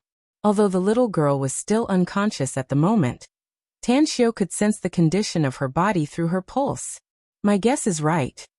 After a moment, Tan Xiu released the little girl's wrist and turned to look at Mu Qingping, saying, "If you believe me, buy a few medicinal herbs in 10 minutes. Mu Qingping was stunned and confused. Buy medicinal herbs for what? Tan Xiu said. To save her. Mu Qingping asked incredulously. Can you cure my daughter? Tan Xiu calmly said. If you were to ask someone else, I'm afraid their answer would be that they are powerless. But coincidentally, I can cure it. Now I just want to know, do you believe me? I believe you. Even if Mu Qingping had doubts in her heart, she still resolutely replied. She was in despair now, but Tan Xiu's words were like a life-saving straw for her. No matter what Tan Xiu ordered, she was willing to do it. Very soon, Tan Xiu wrote down the names of 4 medicinal herbs on the paper. These 4 medicinal herbs were very common, but they had to be at least 100 years old. They even had to be wild medicinal herbs. After handing the prescription to Mu Qingping, he took out a bank card and handed it to her, saying, The price of these 4 medicinal herbs is very high. Your 300,000 yuan is far from enough. I have enough money in this card to buy 4 kinds of medicinal herbs. The password is on the back of the card. I'll wait for you here. Mu Qingping hesitated. She never liked other people's charity. Not only was Tan Xiu willing to cure her daughter, but he also gave her the money to buy the medicinal herbs. This made her somewhat at a loss. Take it. Tan Xiu shouted in a low voice. Mu Qingping's body trembled. Looking at Tan Xiu's serious expression, she finally steeled her heart and took the bank card, saying, Little brother, I can't thank you enough. Regardless of whether you can cure my daughter or not, I, Mu Qingping, will remember this kindness in my heart. After saying that, she went to buy the medicinal herbs. Under the high platform, an old man in his 50s said with a clear voice, Little brother has a noble character and unquestionable integrity. This old man really admires you. In this medicinal herbs market, if my 100 medicine hall is the first in scale, no one dares to say that they are second. There are many kinds of medicinal herbs. If little brother trusts me, why don't you give me the prescription? I'll give you 4 kinds of medicinal herbs for free. Tan Xiu was slightly surprised as he looked at the old man. After pondering for a moment, he slowly asked, The world is bustling for benefits. The world is bustling for benefits. I rarely show kindness, but this time I was moved by this mother's mother, so I decided to save her. You're a businessman pursuing benefits. I want to ask you, what's your purpose? Or what's your condition? Clap, clap, clap. The old man applauded and said with a smile, Sure enough, heroes come from the youth. Your mind is sharp, and your intelligence is outstanding. This old man admires you. You're right, I'm a businessman. Pursuing benefits is a matter of course. But this time, I'm not only pursuing benefits, but also reputation. If you can cure the patient's illness, I'll have a part of the credit, and I can also let the world know about my 100 medicine hall's deeds. In addition, since you said your condition, then I'll mention one. If the patient is cured, I'll give you the medicinal herbs. If you can't cure the patient, you must pay for the 4 kinds of medicinal herbs. How about it? Tan Xiu deeply looked at the old man. He suddenly grinned and said, It's said that old people become shrewd, and it's really true.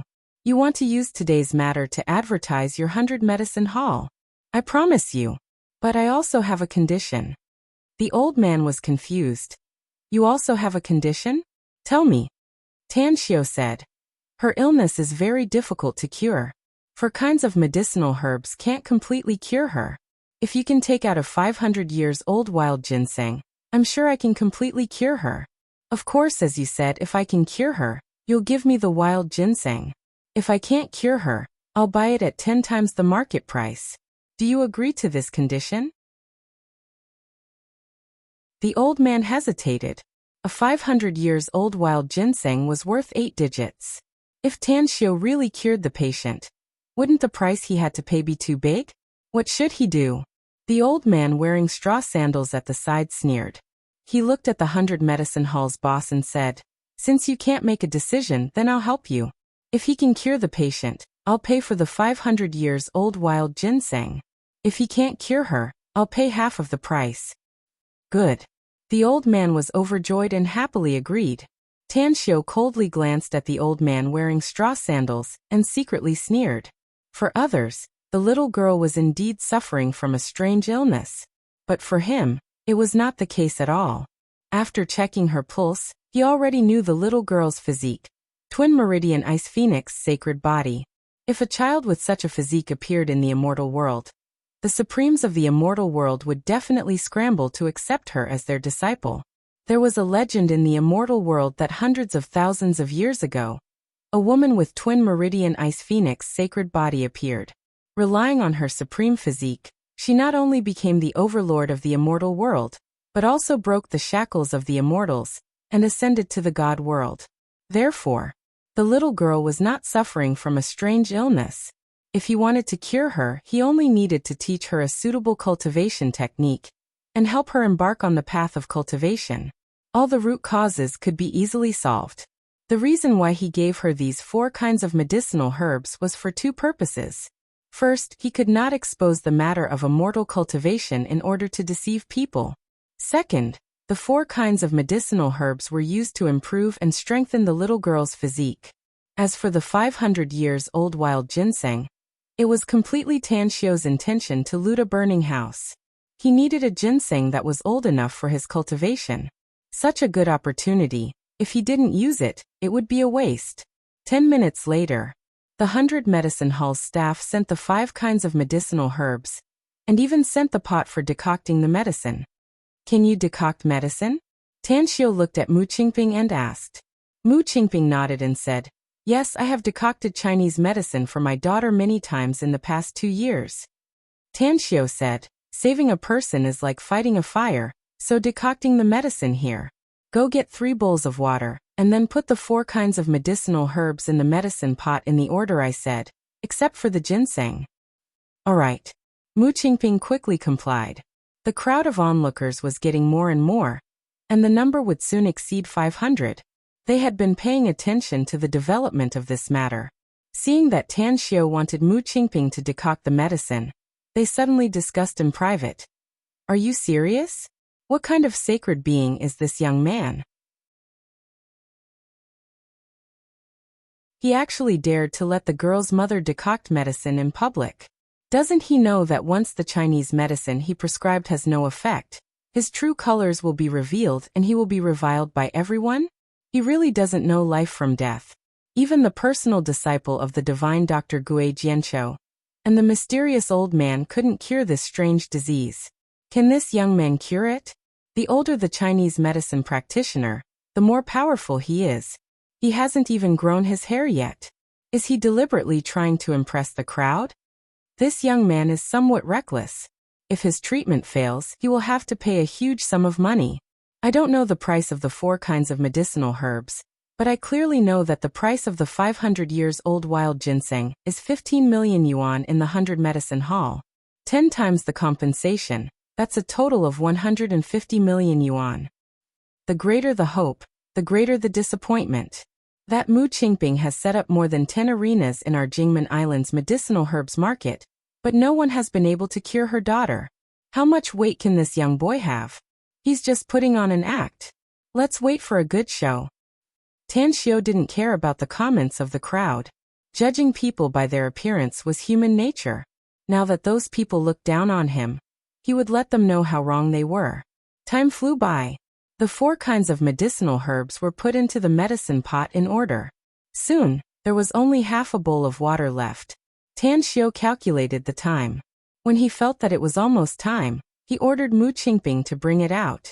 Little brother, my daughter is still in a coma. How can she drink the medicine? Mu Qingping nervously looked at Tan Xiu and asked. The surrounding people, including Chu Guoxiong and the old man wearing straw sandals, all showed a gloating expression. The patient was in a coma. There was no way for her to drink the medicine. They wanted to see what Tan Xiu would do. Easy. Tan Xiu sat at the head of the bed and reached out to hold the little girl in his arms. His fingers gently poked a few acupoints on the little girl's body and gently pinched her Renzhong acupoint. Ah! Under the watchful eyes of the crowd, the little girl's eyelashes trembled a few times before she opened her eyes. Even her knitted brows, even though she was in a coma, slowly relaxed.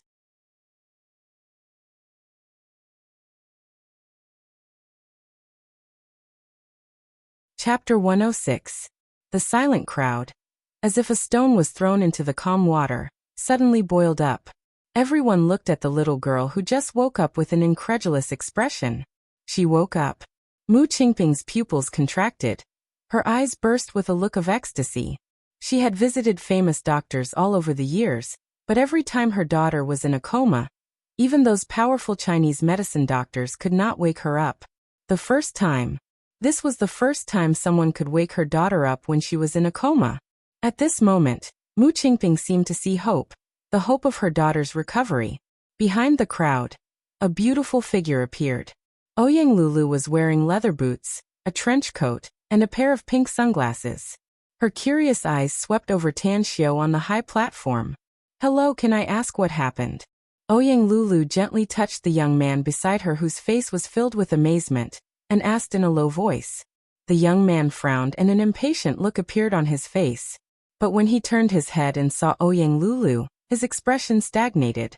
His expression changed faster than turning a page of a book. The impatient look on his face instantly disappeared, and was replaced by a somewhat flattered look. Then, he explained the cause and effect of the matter to Ouyang Lulu in an orderly manner.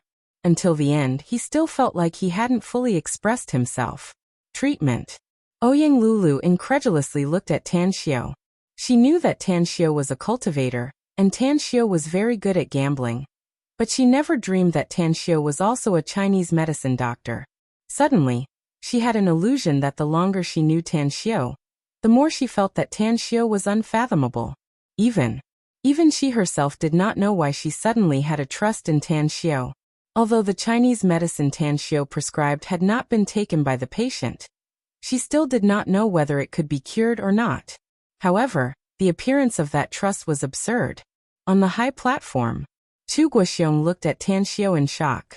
He had examined the little girl's body before, so he was very clear about her condition. Even if he was skilled in medicine, he wasn't confident that he could wake her up. However, Tan Xiao did it in front of him.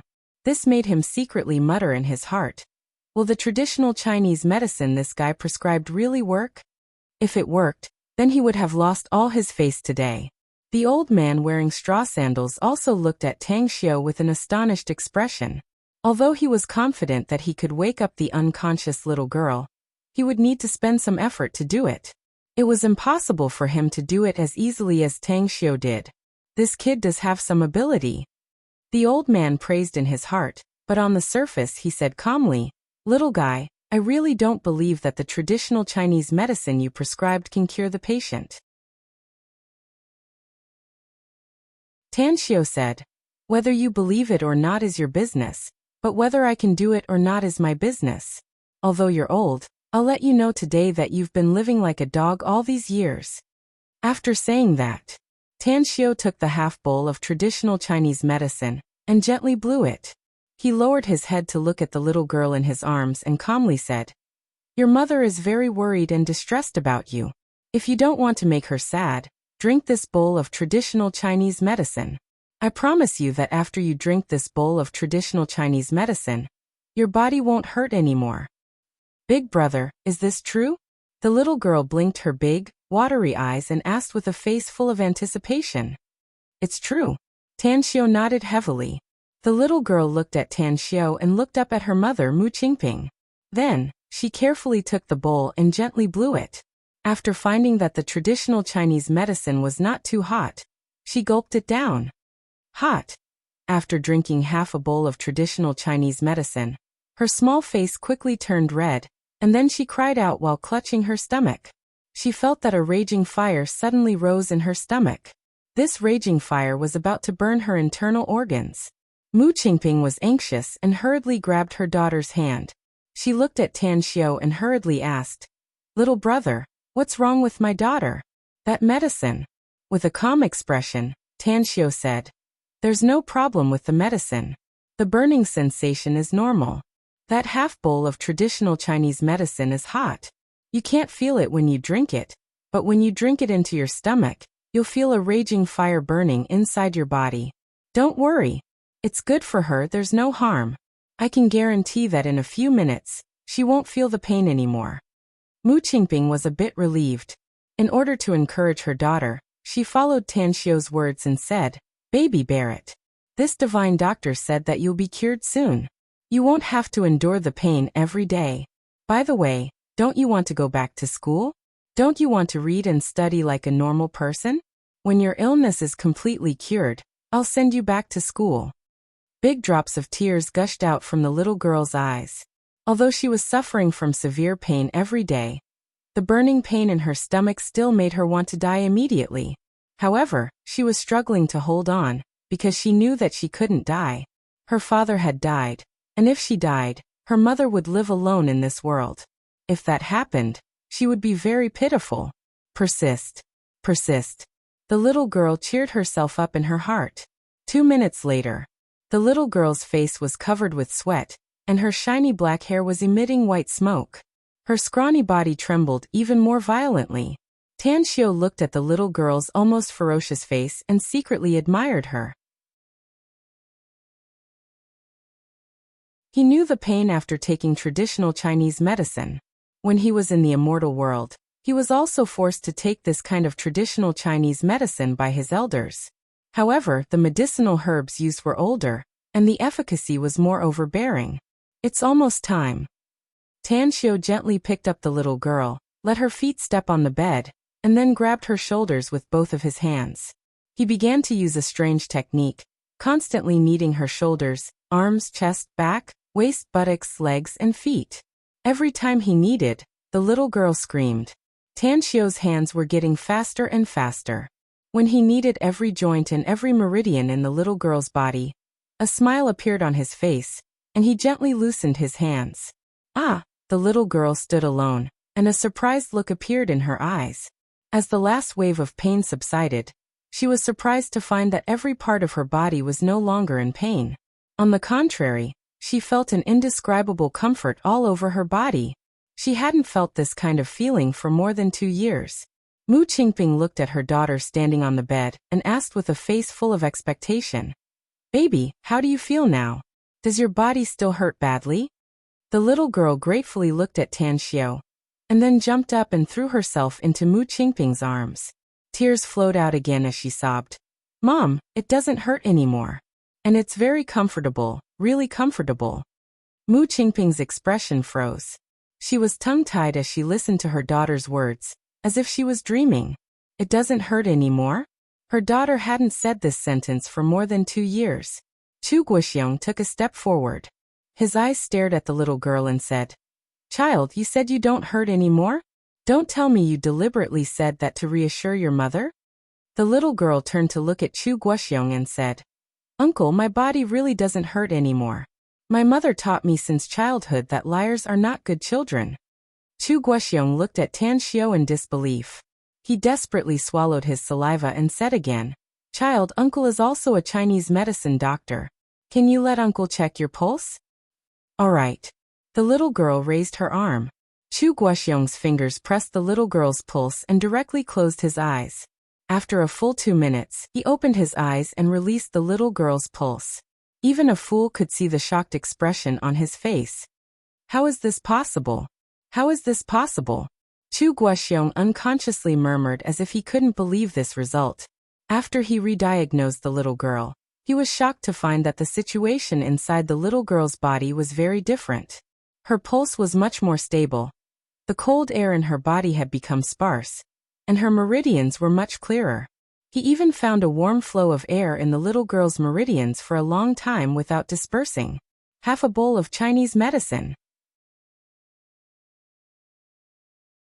This result. Suddenly, the moment he regained consciousness, he felt a burning sensation on his face, as if he had been slapped a few times. What did it mean to look down on people like a snob? Today, he could be said to have vividly displayed this sentence.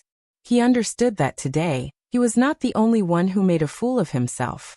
He had also implicated his master, Gui Jianqiu. Regret. It was like a poisonous snake was biting his heart. If there was a medicine for regret in this world, he would be willing to buy it even if he had to go bankrupt. The old man wearing straw sandals looked at the ashamed look on Chu Guoxiong's face, and a bad premonition arose in his heart. He strode forward, regardless of whether the little girl was willing or not, and directly grabbed her pulse. After the diagnosis, his complexion turned the color of a pig's liver. "You. How did you do it? The old man's lips squirmed, looking as if he had seen a ghost. Tanxiu casually said, "This kind of minor illness is very easy for me." Puff. The old man opened his mouth and spurted out a mouthful of blood. What was the most hurtful thing in the world? It wasn't the sharp knife, but the careless expression and the careless words he spoke.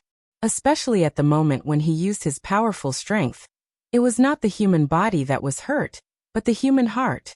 In an instant, the old man seemed to have aged several years. He took a few deep breaths to suppress the grievance in his heart.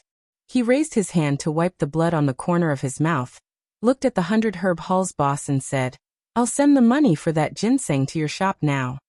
After saying that, he left with his tail between his legs. He was afraid that if he stayed any longer, he would be called a quack by others. Today he had lost his old face, but he did not lose his reputation. That was because he had not reported his name from the beginning to the end. Otherwise, once today's matter was spread, he would become a laughingstock in the Chinese medicine circle. Even his old friends would gossip about him behind his back. "Senior, you haven't reported your name yet. I think I'm qualified to know your name, right?" Tanxiu looked at the old man's back and said.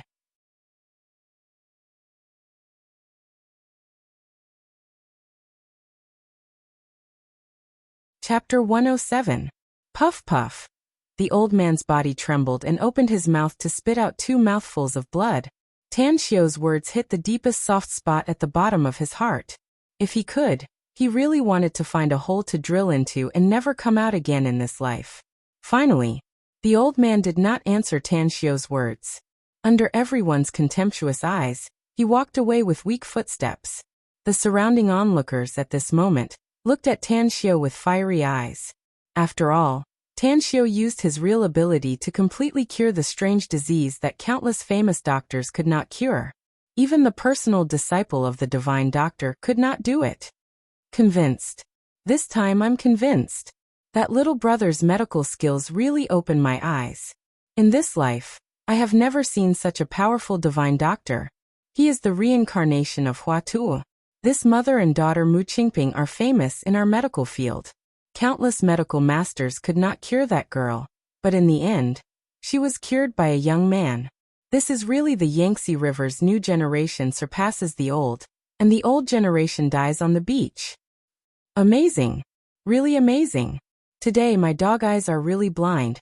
How could I look down on him? There's a saying, you can't judge a book by its cover, and you can't measure the sea with a pail. Today I have learned a lesson. We are too superficial. This young man is the real divine doctor. It seems that there is always someone better out there. This saying is not deceiving me. What's the name of that divine doctor's personal disciple?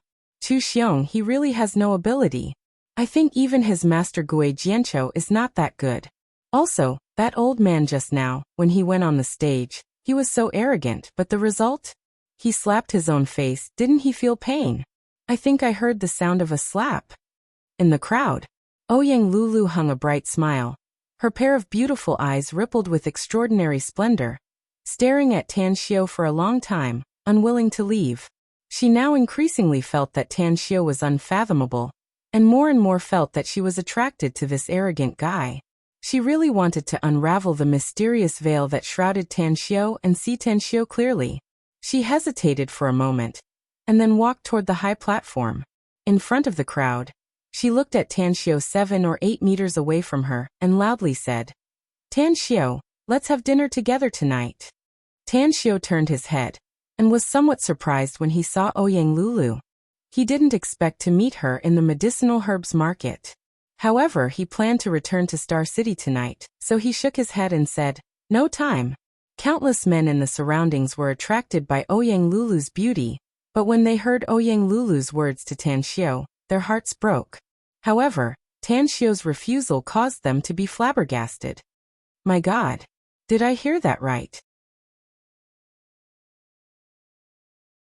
That guy actually rejected a goddess's invitation for dinner? Is he even a man?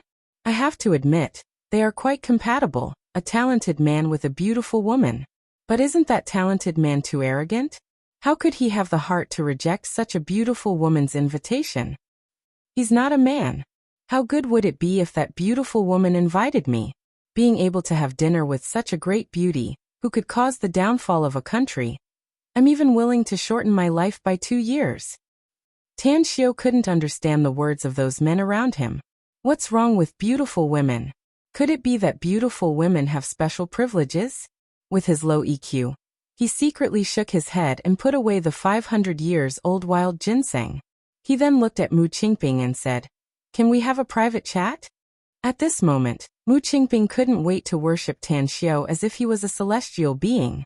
Upon hearing Tan Xiu's words, she replied without hesitation, "Yes, yes, whatever you say."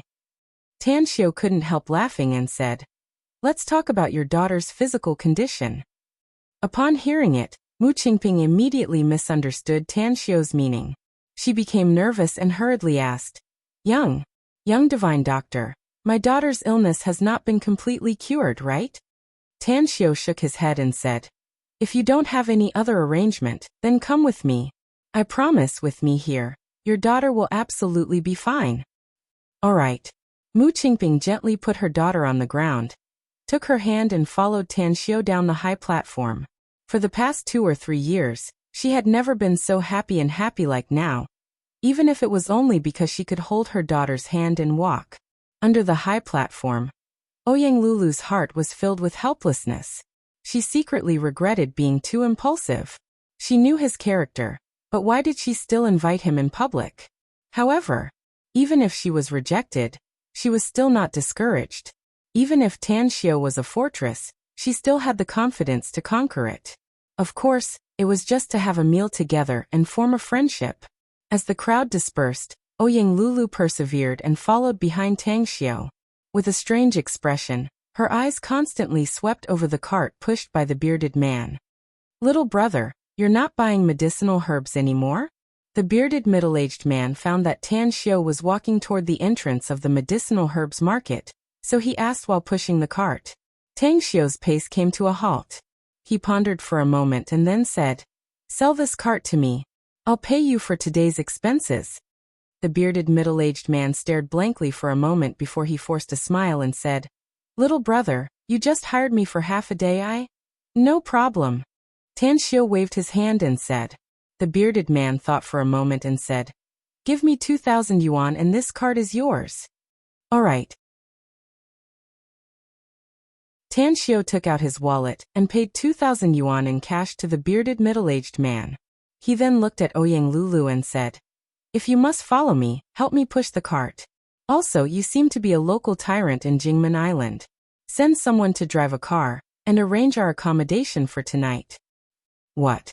Ouyang Lulu raised her arm with a silly expression. Her white finger pointed at her nose and exclaimed, "You want me to push the cart? I'm a dignified." Tan Xiu impatiently said, "Cut the crap and push the cart. Otherwise, go back to where you came from. I don't need a waste." "You're the waste."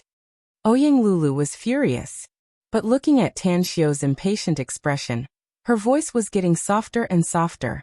She was tangled in her heart for a few seconds before she reluctantly chose to push the cart. Therefore, an extremely interesting scene appeared in Jingmen Island's medicinal herbs market. A fashionably dressed girl as beautiful as a fairy descended to the earth, pushed a small cart, and angrily followed behind others like a little slave.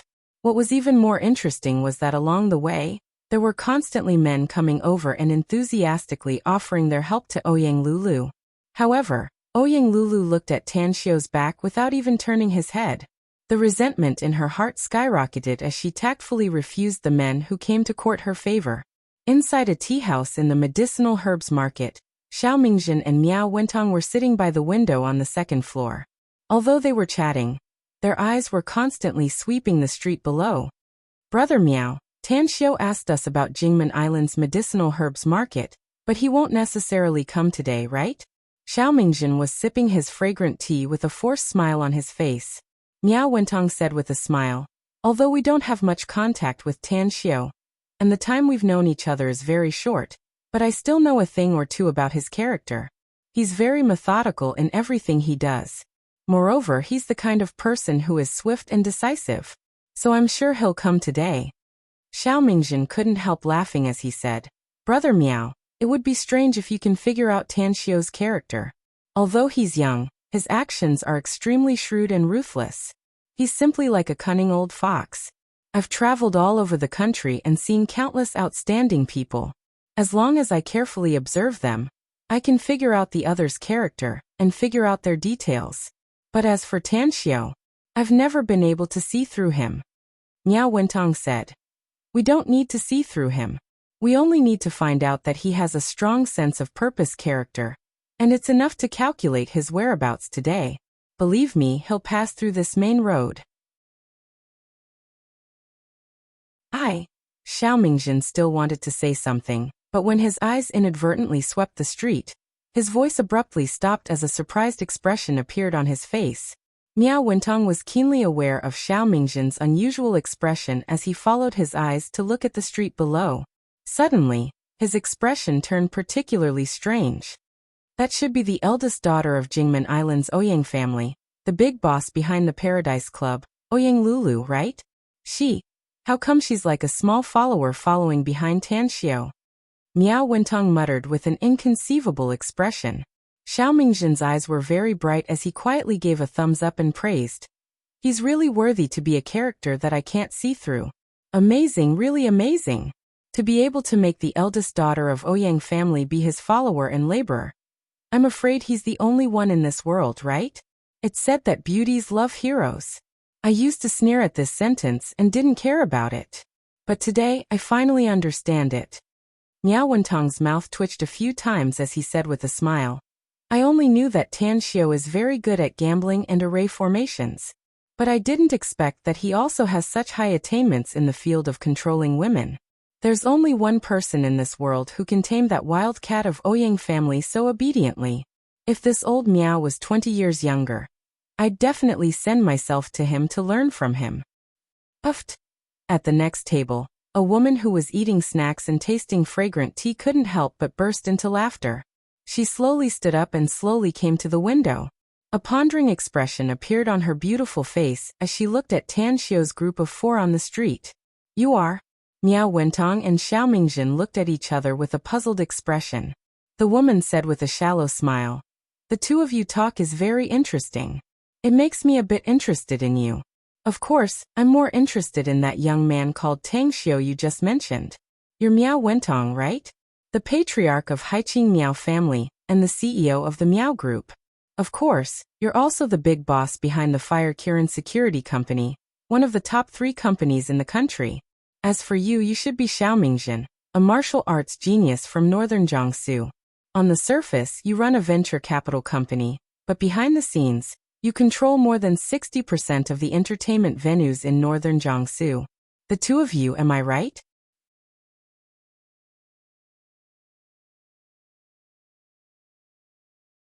Chapter 108. Miao Wentong and Xiao Mingjin suddenly got up. Their expressions became extremely cold as they looked at with eyes that flickered with killing intent. Many people in the country knew about their background on the surface, but few people knew about the power behind them. Who are you? Miao Wentong asked coldly. S expression remained unchanged as she smiled and pointed at Ouyang Lulu, who was pushing a small cart on the street below. Then, she said with a ruminating tone, since the two of you are so curious about me, then I'll dispel your doubts. I'm the mother of the little wild cat from the Ouyang clan that you're talking about. Of course, I really don't want to be an old wild cat. Old wild cat. Miao Wentong and Xiao Mingjin looked at each other in dismay. A bit of embarrassment appeared on their faces as they withdrew their imposing auras. They were commenting on the girl's appearance and calling her a wild cat, but they didn't expect the girl's mother to be right beside them. Sorry. Xiao Mingjin cupped his fists and smiled wryly. Smiled lightly and said, it's all right.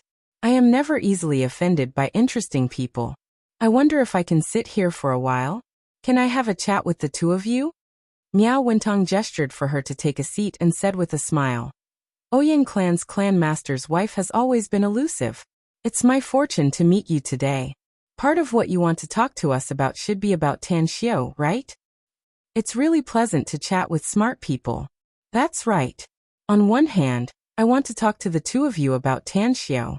On the other hand, I want to know if there are any opportunities for us to cooperate in the future.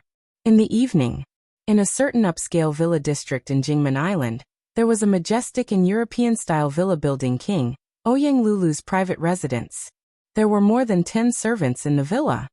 I've already ordered people to prepare the guest rooms. Would you like to rest first? Or were they going to have dinner right away?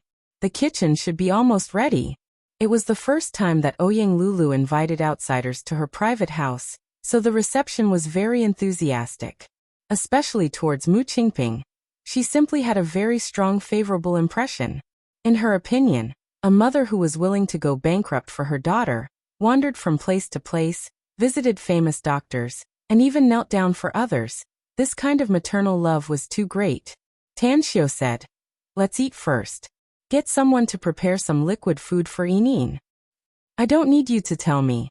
Ouyang Lulu snappily gave Tan Xiu a supercilious look. She was very enthusiastic towards Mu Qingping and her daughter. But Tan Xiu did not have such treatment. Obviously, Ouyang Lulu still had some resentment towards Tan Xiu. Tan Xiu didn't care about Ouyang Lulu's attitude. He enjoyed the feeling of being served. Since Ouyang Lulu delivered herself to his door, he didn't feel like lowering himself to her level. After enjoying a sumptuous dinner, Tan Xiu looked at Ouyang Lulu and asked, "If my guess is correct, you should have more than one place in Jingmen Island, right?" Ouyang Lulu proudly said, "Of course. Although I usually stay here for quite a long time, I'm the young lady of the Ouyang clan, so I can have as many houses as I want." Tan Xiu gave him a thumbs up and said, "If that's the case, then you can go now. By the way, give the servants in your villa a day off." "What?" Ouyang Lulu was dumbfounded. Never in her dreams did she expect that Tan Xiu would say such words. Who is she? She was the owner of this villa. How could there be a reason for a guest to drive away the owner in this world? Divine Dr. Tang Yu. Mu Qingping was also dumbfounded. She looked at Ouyang Lulu, whose complexion greatly changed, and quickly whispered. Tan Xiu raised his hand to interrupt Mu Qingping and lightly said, "Miss Ouyang, thank you for your hospitality today. But we need to borrow this villa for one night, and we can return it tomorrow.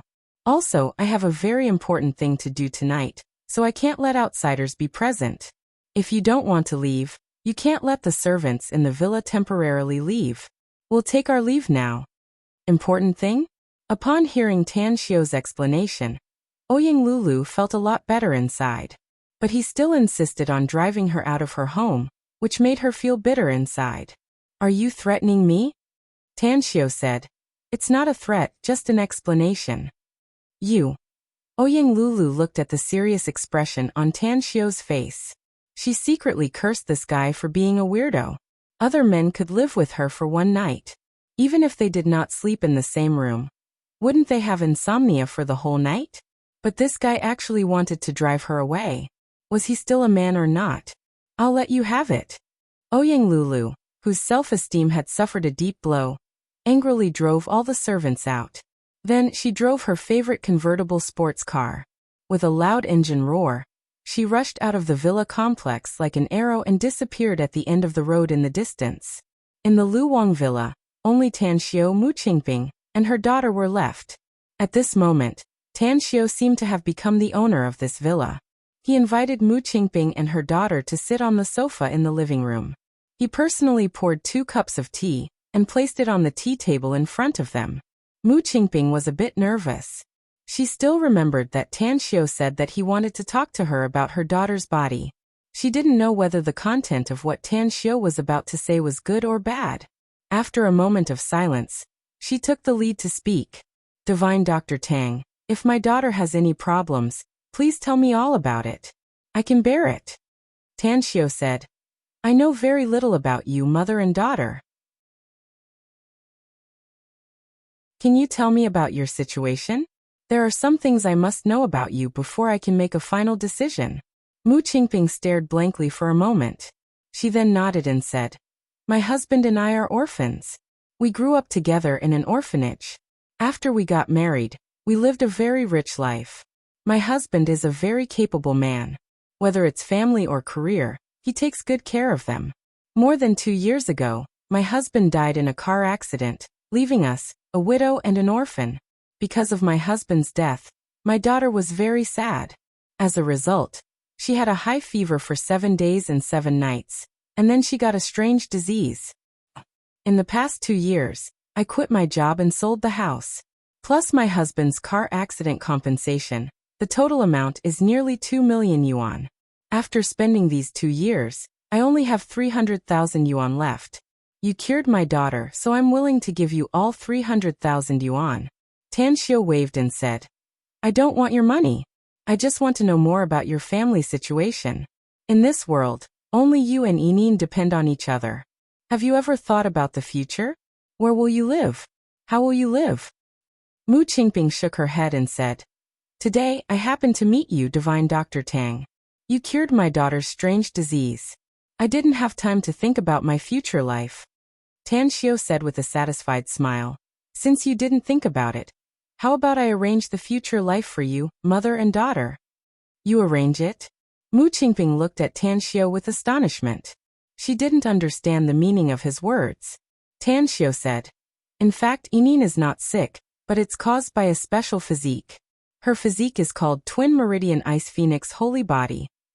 It's an extremely rare physique, and it's also the most envious holy body for immortal cultivators.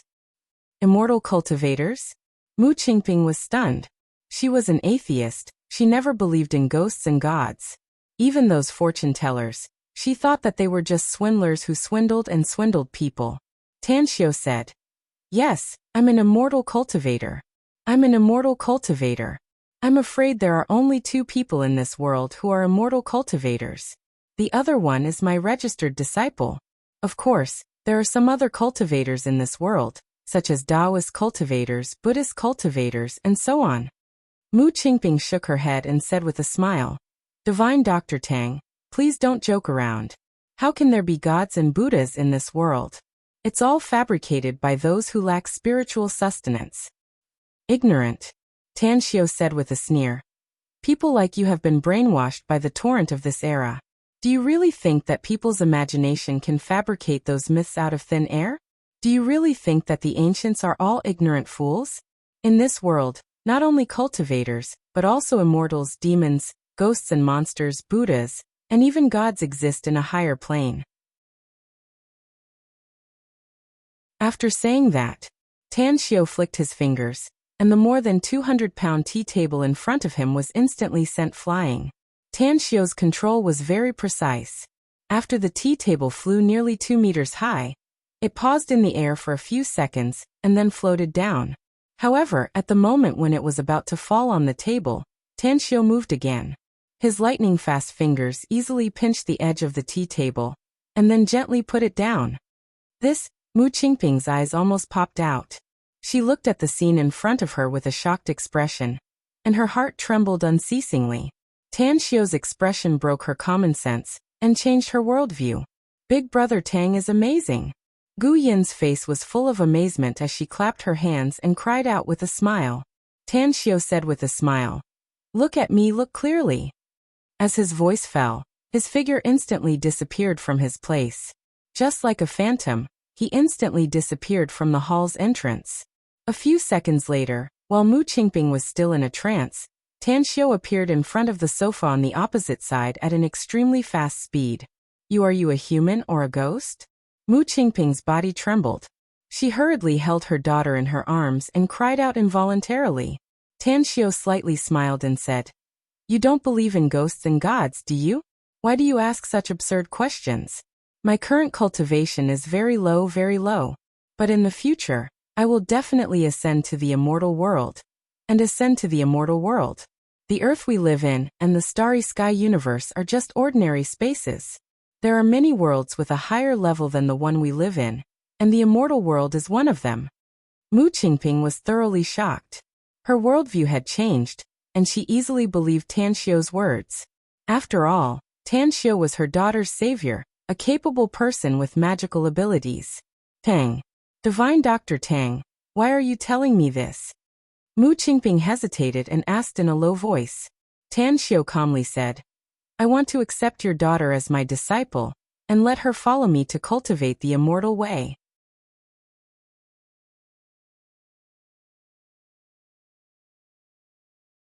Chapter 109. Accepting a disciple? Mu Qingping was suddenly enlightened and understood Tang Xiu's thoughts. However, she didn't know anything about cultivating immortal law. She didn't know if this kind of cultivation would harm her daughter, so she didn't dare to easily agree. Tan Xiu seemed to have seen through Mu Qingping's mind as he slowly said, "I understand what you're thinking. Don't worry. Your daughter was born to cultivate. I helped her change her physique before, but it was only temporarily suppressing the cold air inside her body. If you want to completely solve it, she must cultivate immortal law. When she has some achievements, not only will the cold air not harm her, it will also bring her great benefits. I promise you." Upon hearing it, Mu Qingping immediately nodded in agreement. In her heart, her daughter was the most important thing. As long as her daughter could be safe and healthy, she would absolutely be willing. Tan Xiu said with a smile, "To tell you the truth, I really admire you. From you, I once again saw the greatness of maternal love. In fact, I also grew up in a single-parent family, and my mother and I are dependent on each other. Don't worry. Later on, you will be grateful for the decision you made today." Mu Qingping asked with a puzzled expression, "What is this apprenticeship ceremony?" Tan Xiu said, "The apprenticeship ceremony is very simple. Just kowtow and serve tea." With that said, he looked at Gu Yin and asked with a smile, "Are you willing to worship me as your master?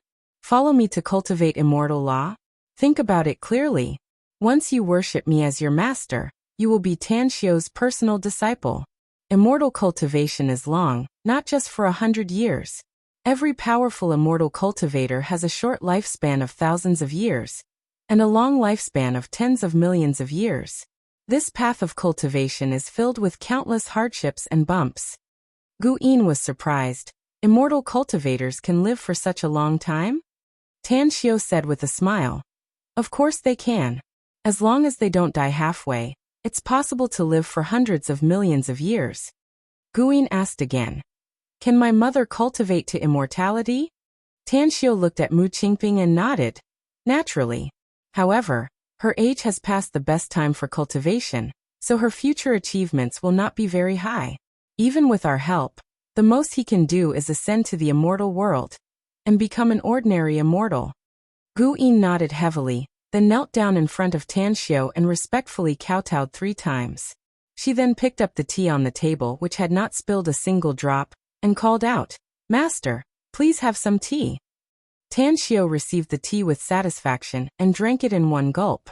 He had taken Gu Yin as his disciple, not only as an in-name disciple, but also as a direct disciple. After all, she had the twin Meridian Ice Phoenix sacred physique. If she was properly nurtured, it was very likely that she would become a great emperor of the immortal world in the future, surpassing the pinnacle of trillions of immortals.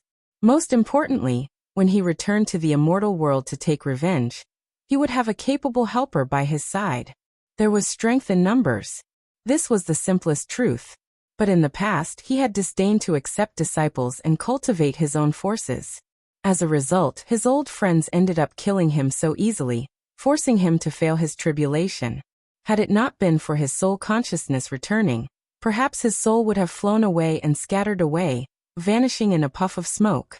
Mu Qingping didn't care about cultivation, but she was concerned about her daughter's future life. Therefore, after Tan Xiu finished drinking the tea and accepted her daughter as his disciple, she asked, "Divine Dr. Tang, will you arrange our future life?"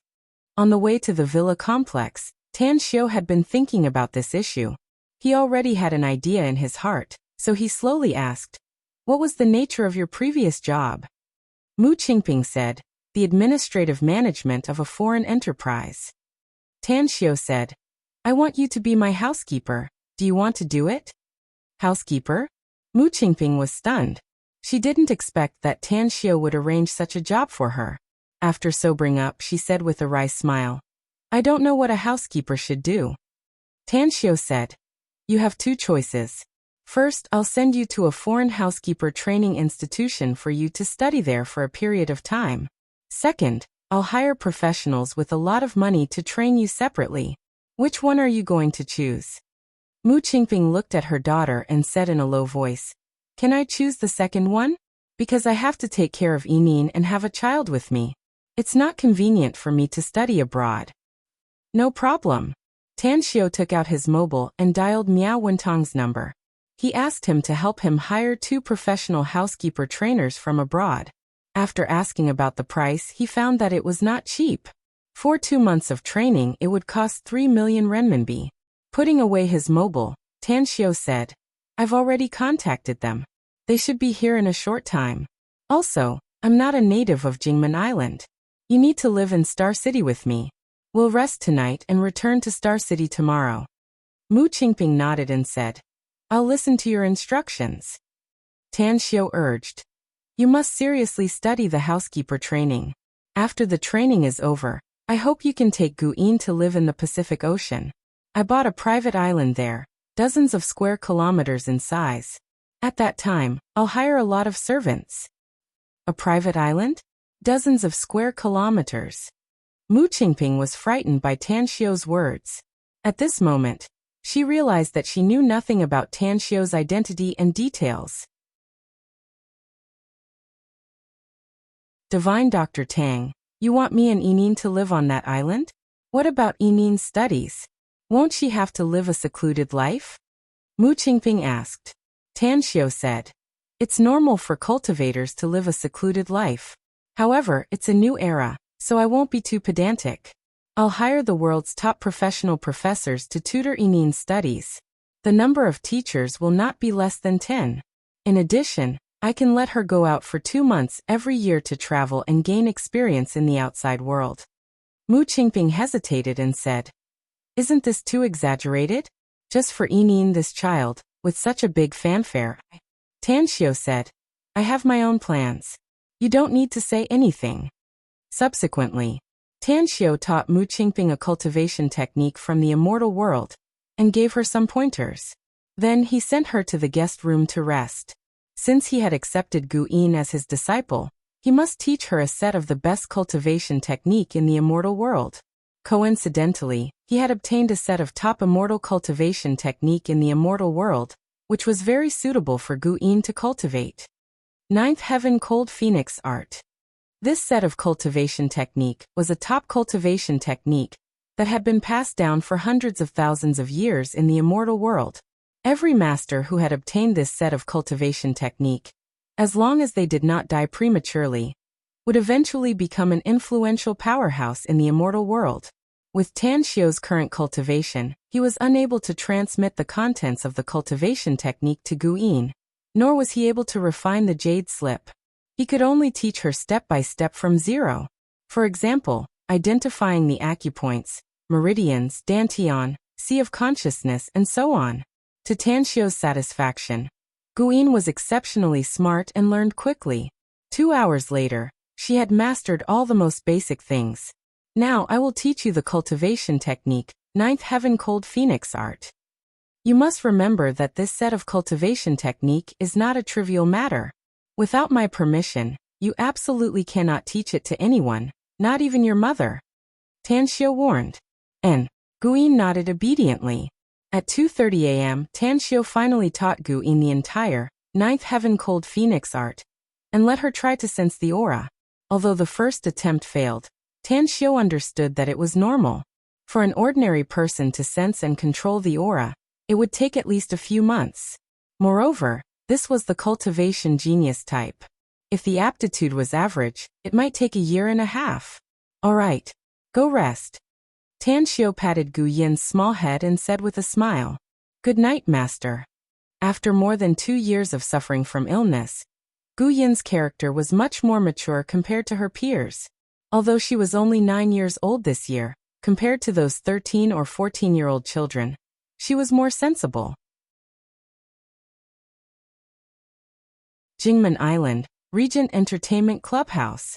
Inside a luxuriously decorated super-large box, Ouyang Lulu gulped down a big mouthful of beer. Her beautiful and moving face was full of anger. Sitting next to her was her best friend, Huang Duoduo. This girl was about the same age as Ouyang Lulu and had a beautiful appearance. Lulu, don't drink too much. Huang Duoduo had the temperament of a young lady from a respectable family. Even though she was sitting on the sofa, She still looked dignified and virtuous. However, at this moment, she was somewhat concerned and also somewhat helpless. Ouyang Lulu gulped down a big glass of beer and burped. Then she angrily said, Duo, I'm not happy inside.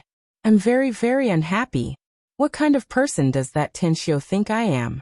You took over my territory and chased me out. Have you ever seen such a thick-skinned person? Huang Duo said with a smile. Indeed, I've never seen such a thick-skinned person.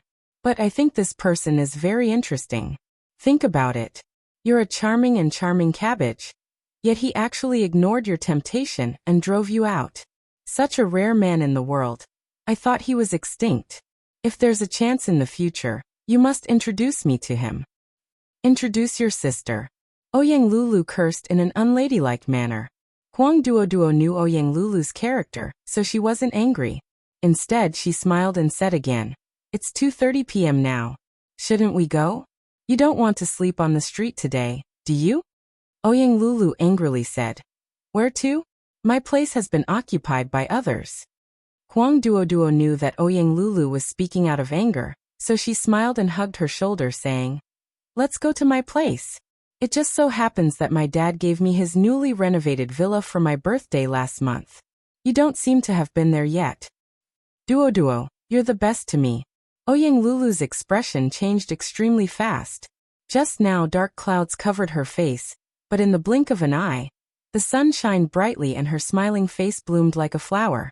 She turned her hand and hugged Huang Duo, kissing her delicate little face. Then she quickly jumped up, grabbed her handbag at the side and rushed outside the box. Ouch! Just as Ouyang Lulu rushed out of the box, she bumped into a strong chest. The recoil force made her stagger back a few steps and nearly fell to the floor.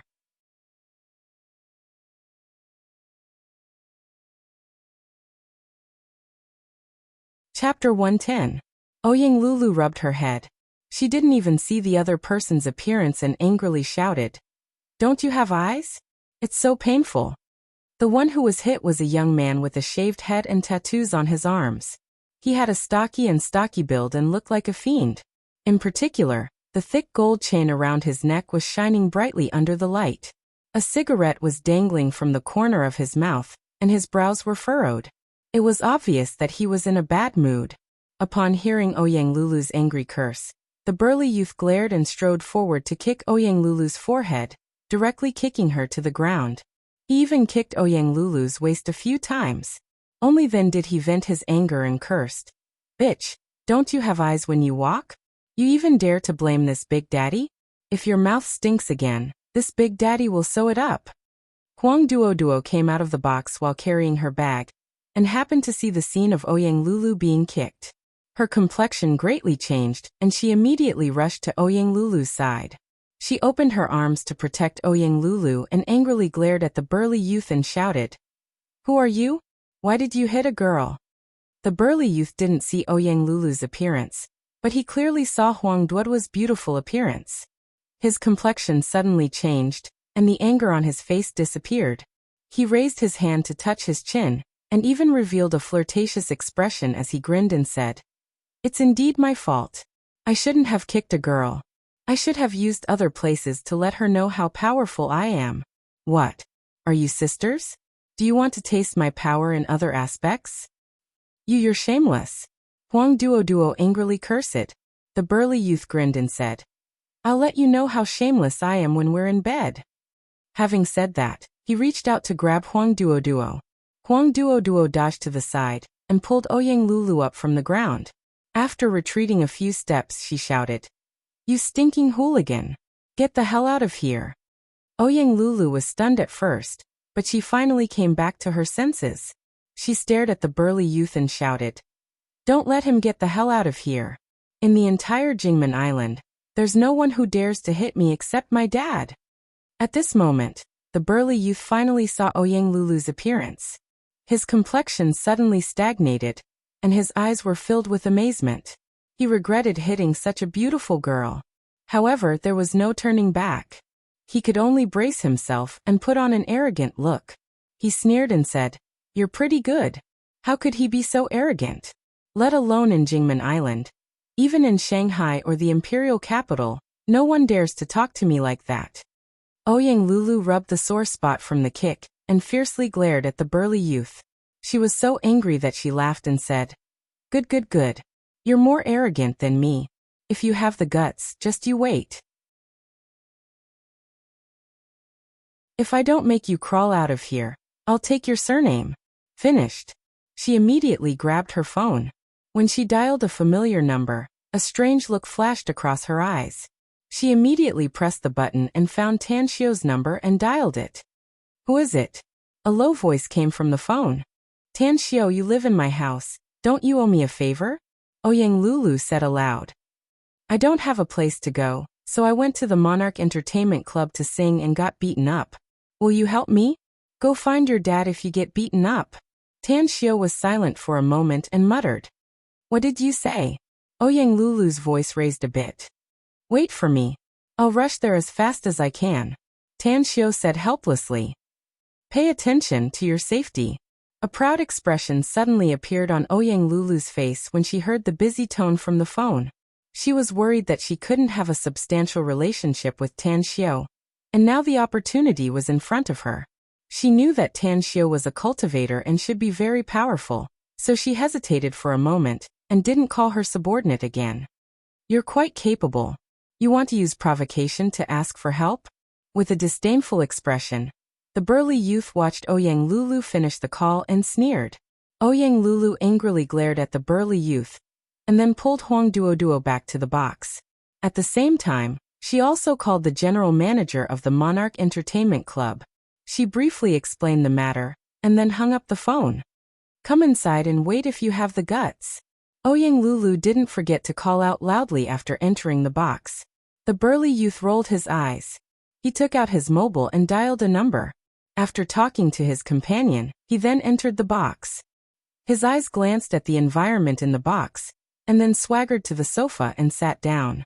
He then crossed his legs, smoked a cigarette and said with a grin, "It seems that your family is quite rich. To think that you're spending money in such an upscale box. But I'll tell you that if you don't want to court disaster for your family, you'd better apologize to me and serve me comfortably for the night." "Dream on," Ouyang Lulu angrily said. The burly youth proudly said, "You're so stubborn now. But wait until your reinforcements are utterly defeated. Then I'll make your mouth soft." "Ha ha ha." Huang Duoduo gently pulled the corner of Ouyang Lulu's clothes and whispered, "This guy is very arrogant. I'm afraid he has some background. Is that Tan Xiu you found reliable? Do you want me to call my dad?" Ouyang Lulu thought for a moment before she shook her head and said, "It's fine. I'll send a message to my brother." "What's going on?" At this moment, more than a dozen strong men rushed inside the box's door, led by a middle-aged man in a suit and gold-rimmed glasses. He looked at the situation inside the box and asked loudly. The burly youth rolled his eyes and cursed, "Who the fuck are you? Get the fuck out of here." The middle-aged man coldly glanced at the burly youth.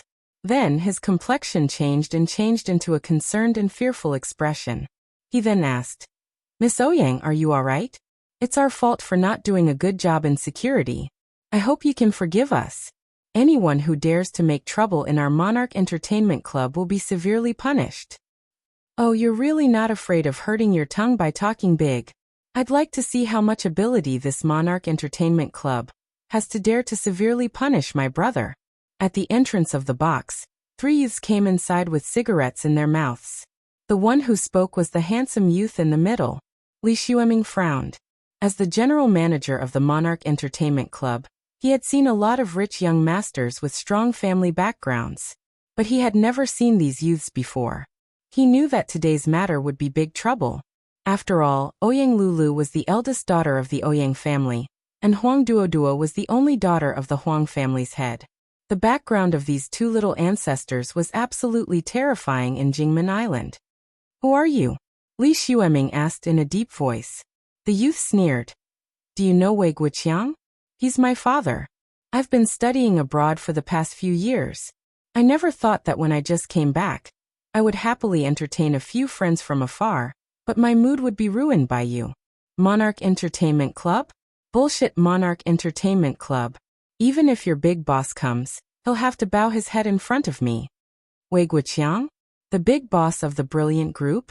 Li Xueming secretly smiled wryly inside. Although the brilliant group's strength was not as good as the Ouyang family, it was almost on par with the Huang family. It was also a very powerful family in Jingmen Island. He knew that today's matter couldn't be settled peacefully, but he couldn't ignore the matter in front of him. After weighing the pros and cons, he decisively chose to stand on Ouyang Lulu's side and spoke in a deep voice. Wei Guoqiang is indeed a character, but his son is just an idiot. Take down the 4 of them for me. More than a dozen security personnel received the order and pounced toward the 4 people like wolves and tigers. You dare. Wei Chao had never thought that these people from the Monarch Entertainment Club would dare to attack him even after he had used his father's name. Today he had invited 3 friends from the Northwest, and none of them were worse than his family. How shameful. He felt that his face had been swept to the ground at this moment. A chilling light flashed in the eyes of the burly youth. His figure instantly burst out as his big fist fiercely pounced toward the security personnel. His speed was extremely fast, and his moves were swift and fierce. He easily avoided the hands of a security personnel and punched the security personnel's head. The other 2 youths were also not idle. They looked ordinary, but their martial arts were extremely good. They didn't move, but once they did, they were ruthless and ruthless. Bam, bam, bam. More than a dozen burly security personnel were knocked down by the burly youth and the other 2 in just half a minute. The burly youth stamped on the head of a security personnel as he looked at Li Xueming and coldly snorted. Since I was a child, only a few people dared to attack me. You're very courageous, and your Monarch Entertainment Club is also very good. I can assure you that after today's matter is over, you'll kneel in front of me and beg me to break your legs and sew your mouth. Ouyang Lulu and Huang Duo were not frightened by the scene in front of them. Although they were shocked by the fighting prowess of the burly youth and the other 2, the 2 women were, after all, from big families and had seen many big scenes. You guys really have the capital to be arrogant. But you can hit more than a dozen people, but what about more than 100? More than 1,000? I really want to see your elegant demeanor when you're beaten up by a group of people. Ouyang Lulu clapped her hands with disdain in her eyes. The burly youth laughed wildly. You're a good chick. Spicy and full of flavor. If you have the ability, then call 100 or 1,000 of them. This daddy will take them all today. Remember, this daddy's name is Wang Hu, Northwest Wang Hu. Don't wait until we have a night of fun, and you still don't know this daddy's name. Ouyang Lulu was silent for a moment. She then took out her cell phone in front of the burly youth. After dialing a number, she asked, Old classmate, have you heard of Northwest Wang Hu? He's a big guy, a very arrogant guy. I've heard of him, a nobody. Chu Yi's sleepy voice came out of the phone. I got it. Ouyang Lulu said.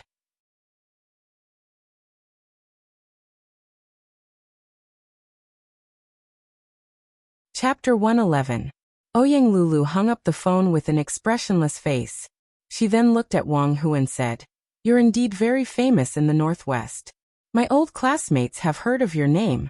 But since you've offended me, don't think that you'll have a good time today. The burly youth disdainfully said, Pretentious. Ouyang Lulu didn't explain anymore. She crossed her arms and leaned on the sofa, coldly watching the burly youth's group. Having witnessed the strength of the burly youth's group of 3, she was a bit worried. She didn't know whether Tan Xiu would be their match if he arrived. Cultivators should be very powerful, right? Ouyang Lulu pondered inwardly. The burly youth waved his hand at Wei Chao and said with a faint smile, Young Master Wei, it seems that you've been away from Jingmen Island for too long that everyone here has forgotten your name. Also, your Wei family doesn't seem to be very powerful, right? The people in this entertainment clubhouse don't even give face to your dad. Wei Chao's face turned red from the sarcasm. He looked at Ouyang Lulu and Huang Duo with an increasingly hostile expression. Furthermore, he secretly made up his mind to make these 2 women feel better after this matter was over. 20 minutes later, Tan Xiu appeared outside the box's door. He frowned as he stepped inside. The security guards were rolling on the floor, and one of them was even trampled by the burly youth. With a cold expression, he looked at Ouyang Lulu and asked, Are you okay? Ouyang Lulu's eyes lit up. She immediately jumped up from the sofa and pointed at the burly youth's group of 4, saying, "I'm fine. But they're acting like hooligans. They're very arrogant. They want us." A cold glint flashed in Tan Xiu's eyes. The reason why Ouyang Lulu came out to drink tonight was obviously because he had occupied her villa. Although she said that she was fine, her forehead was red, and there were several footprints on her body. It was obvious that she had been beaten. Who beat her? The burly youth was about to stand up when another youth with a disdainful expression came to Tan Xiu's front and ridiculed. "What? You want to be a hero and save the damsel in distress? And you're the only one who came?" Bam! Tan Xiu kicked out with lightning speed and landed a kick on the young man's chest. His body was not as strong as the burly young man's, but with a dull sound, his body directly smashed a glass coffee table into pieces. "Who else is there? Get out here." Tan Xiu's voice was extremely domineering and cold. The expressions of the burly young man and the other young man changed. Although Tan Xiu's kick was a surprise attack, it was extremely fast. Even though they had been staring at Tan Xiu, they did not see the kick clearly. An expert. The two of them nodded to each other. They, who had fought together countless times, took 2 steps forward and confronted Tan Xiu, saying, "I did it. What kind of god are you? How dare you meddle in other people's business?" Tan Xiu did not explain, nor did he even ask about the other's identity. His footwork was strange, and he dashed 4 to 5 meters away in an instant, and appeared in front of the 2 men. He clenched his fists and kicked the burly young man, while his fist also fiercely punched the other young man's face. Crack! The crisp sound of bones breaking was heard amidst the screams of the young man. Tan Xiu punched the young man and sent him flying. As his leg was blocked by the burly young man's arm, he twisted his body in a strange posture, and appeared on the left side of the burly young man like floating clouds and flowing water. His fists were as fast as a meteor. His speed was fast enough, but he only used 50% of his strength. "Bam, bam, bam." The burly young man growled and his arm was finally broken by Tan Xiu's fist. He was forced to retreat again and again to the wall. Just as his complexion paled, Tan Xiu fiercely whipped his face with his leg, causing his feet to lift sideways as his head fiercely smashed to the ground. Tan Xiu snorted coldly and looked at the comatose burly young man. He grabbed his lapel and lifted him up like a dead dog and slapped his face. Slap, slap, slap. After dozens of slaps, the burly young man's cheeks turned red and swollen as he was slapped again and again to wake up. Tan Xiu casually threw him to the corner, and then walked to the front of the other 2 youths. Under the watchful eyes of the crowd, he violently beat the 2 youths until they screamed and begged for mercy again and again. Only then did he stop. Huang Duoduo had already trotted to Ouyang Lulu's side, and pulled her arm with both hands. At this moment, she was dumbfounded as she looked at Tan Xiu, who was violently beating the enemy. Her eyes were as bright as 2 blazing flames. So handsome. So cool. This is a man among men, the best of the best. No, I'm moved. Lulu, don't snatch him from me. I'm in love with him. Good hit again. Ouyang Lulu was dumbfounded and tongue-tied as she looked at the 3 men who were beaten miserably in front of her. She then watched as Tan Xiu walked to the sofa and sat down in a light and relaxed manner. Her heart throbbed. That's right. Cool. Handsome. At this moment, in her eyes, Tan Xiu was like a peerless hero wearing a golden armor and stepping on colorful auspicious clouds to rescue the beauty. She didn't even hear her bestie Huang Duoduo's infatuated words. Li Xueming, who was restless, didn't expect that such a scene would appear in front of him. He was expecting Ouyang Lulu to ask the elders of her family for help, and then this big matter would be handed over to the Ouyang family. However, this unknown young man had single-handedly taken care of 3 very strong fellows. Powerful. Really powerful. He deeply praised in his heart. The security personnel of the Regent Entertainment Club were all trained experts. If any of them encountered the street thugs, they could easily beat up 2 or 3 of them. Yet, more than a dozen of them were beaten down by these 3 young men. Tan Xiu grabbed a bottle of beer, opened the cap and drank 2 mouthfuls. He then looked at Ouyang Lulu and said, "I've cleaned them up. Are you satisfied?" If you're not satisfied, then you can beat them up as well. Remember, it doesn't matter if you injure or cripple them, but it's best if you don't kill them. I'm just a nobody, and I don't have much power. It'll be very troublesome if a murder case happens. Of course, your Ouyang family is a big family with a lot more power. If you're willing to shoulder this responsibility, you can directly kill them. Ouyang Lulu gulped down a mouthful of saliva. Her sluggish eyes turned a lot clearer as she watched the three young men struggle to get up. They tried again and again, only to fail and fall to the ground again and again. She grabbed a bottle of beer, turned around and walked toward Wei Chao, whose face was as pale as a sheet of paper. She fiercely smashed it toward his head. Your father is Wei Guoqiang, right? The Glory Group belongs to your family, right? Who asked you to be arrogant? Who asked you to show off? Who asked you to have eyes but failed to recognize MT Tai? Who asked you to hook up with these three thugs? The bottle exploded, and the wine and blood mixed together. Ouyang Lulu smashed 6 bottles on Wei Chao's head, directly knocking him out. She then grabbed a glass shard and walked toward the tall and sturdy young man's side. She forcefully slashed 2 bloody wounds on their faces before stopping. Interestingly, the 2 bloody wounds formed an X shape. Bam! After Tan Xiu entered the box, he closed the door, but it was kicked open from the outside. A man in his 30s strode into the box, followed by 4 particularly sturdy middle-aged men with steady footsteps. Lulu, are you all right? Ouyang Lei rushed into the box and happened to see the scene of Ouyang Lulu leaving a wound on the tall and sturdy young man's face. Suddenly, the last word he wanted to say was stuck in his throat. I'm fine, brother, said Ouyang Lulu with a smile. Ouyang Lei looked at the scene in the box and asked in a deep voice, What happened? You sent me a text message saying that you were beaten up. Who was it? Ouyang Lulu pointed to the tall and sturdy young man and angrily said, They beat me. And they also clamored to make me and Duo accompany them for a night. Brother, they said a lot of perverted words. Ouyang Lei strode forward. He originally wanted to wake the 4 men up, and then beat them up. But after seeing their miserable condition, his mouth twitched a few times and eventually didn't do it. Miserable. Too miserable. It was hard for him to imagine who was so cruel to beat these 4 guys to such a state. Even if they were not killed, they should have been beaten half to death, right? Upon seeing that Ouyang Lei was Ouyang Lulu's brother, Tan Xiu immediately put down the bottle in his hand and lightly said, Ouyang Lulu, since your family has come, I'll go back first. You called me out in the middle of the night. You might not be sleepy, but I am. Ouyang Lulu quickly stood in front of Tan Xiu. Her attitude was completely different from before as she smilingly said, Are you done with your business? Can I go back with you? You see, I got beaten up, so I need to go back and apply some medicine. Then go back with me. Tan Xiu nodded. Ouyang Lei looked at his sister and Tan Xiu with a silly expression. He was shocked by the content of their conversation. Go back together? What was the relationship between them? Did they live together? Ouyang Lei shivered and quickly stopped Ouyang Lulu, asking, Little sis, don't mess around. You haven't told me clearly about this matter.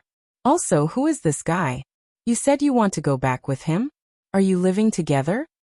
Ouyang Lulu squinted her eyes and smilingly said, Brother, I'll tell you about this matter later.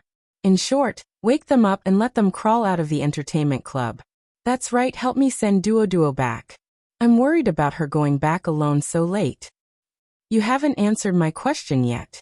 Ouyang Lei angrily shouted. Ouyang Lulu giggled and said, Brother, why are you angry? Didn't you tell me to find a boyfriend earlier and get married earlier?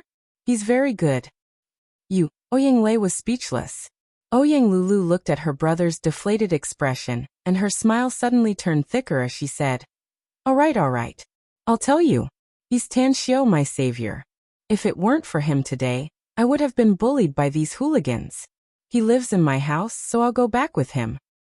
He lives in your house?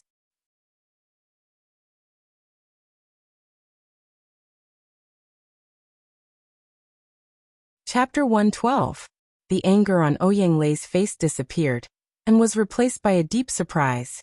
He was very clear about his younger sister's vision. Her vision was not ordinary. How many outstanding young talents did she look down on?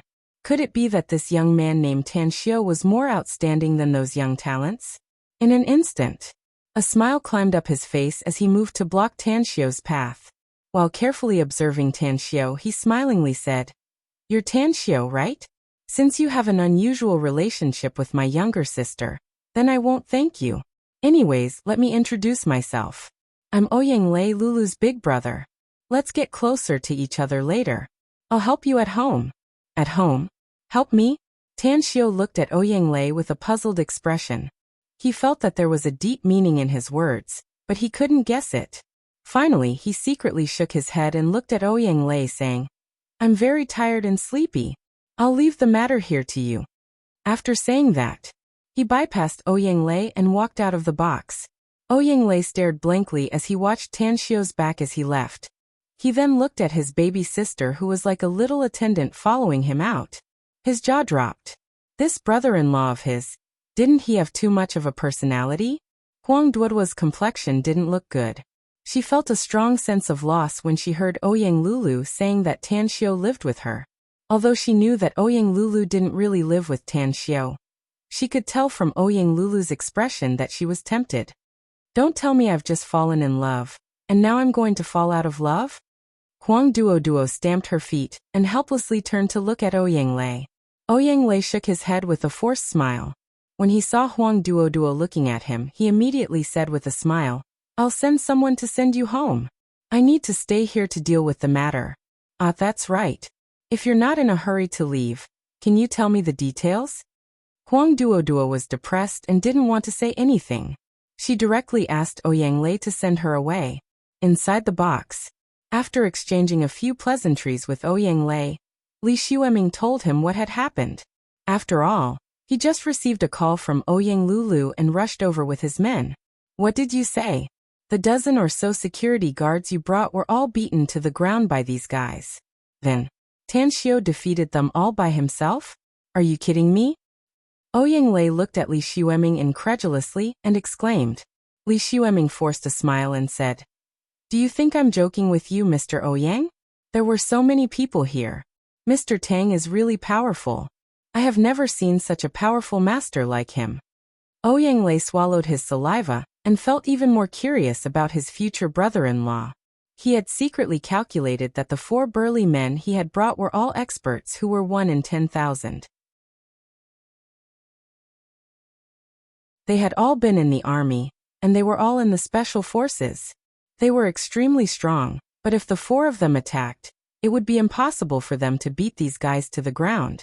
Old Biao, experts should be able to sense each other. What do you think about Tan Xiu? Ouyang Lei turned to look at the big man next to him and asked in a deep voice. "I can't see his depth." The big man shook his head. Ouyang Lei squinted his eyes and took out his mobile phone to dial a number. After the other party connected, he said in a deep voice, "Help me investigate a person. His name is Tan Xiu, about 20 years old." 20 minutes later, Tan Xiu and Ouyang Lulu had returned to their residence. Because of tonight's matter, Ouyang Lulu's attitude toward Tan Xiu had changed and her tone became particularly cordial. Tang Xiu, on the other hand, was very happy with this question. After all, no one liked a bad attitude. After the servants were sent away, Mu Qingping and her daughter were already asleep. The entire villa was empty and unusually quiet. Tan Xiu went out. Not only was his body stained with blood, but he was also stained with a lot of alcohol. So after asking about the bathroom, he directly went to take a bath. "Shit, I didn't bring clean clothes." After taking a bath, Tan Xiu suddenly realized that he didn't bring his clothes. After staying there for half a minute, he thought that Ouyang Lulu should have gone upstairs to rest.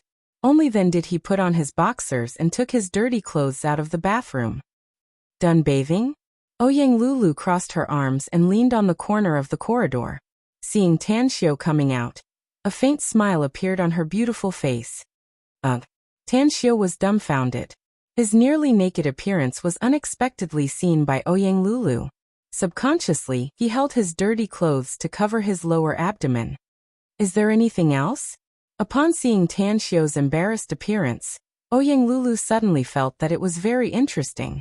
She pondered and said, "There's a small matter. I didn't expect you to look so thin." The streamlined muscles on your body are really beautiful. No wonder those 3 fellows with such high martial strength were beaten so badly by you. Their suffering was unspeakable. With a black face, Tan Xiu said, "Don't you feel a little bit ashamed seeing a naked man? Don't you know that men and women shouldn't touch each other? If it's a small matter, don't bother me. Hurry up and rest." Ouyang Lulu said, "I'm afraid of pain." Tan Xiu asked with a puzzled expression, "What does it have to do with you being afraid of pain?" Ouyang Lulu said, "I was kicked by that hooligan.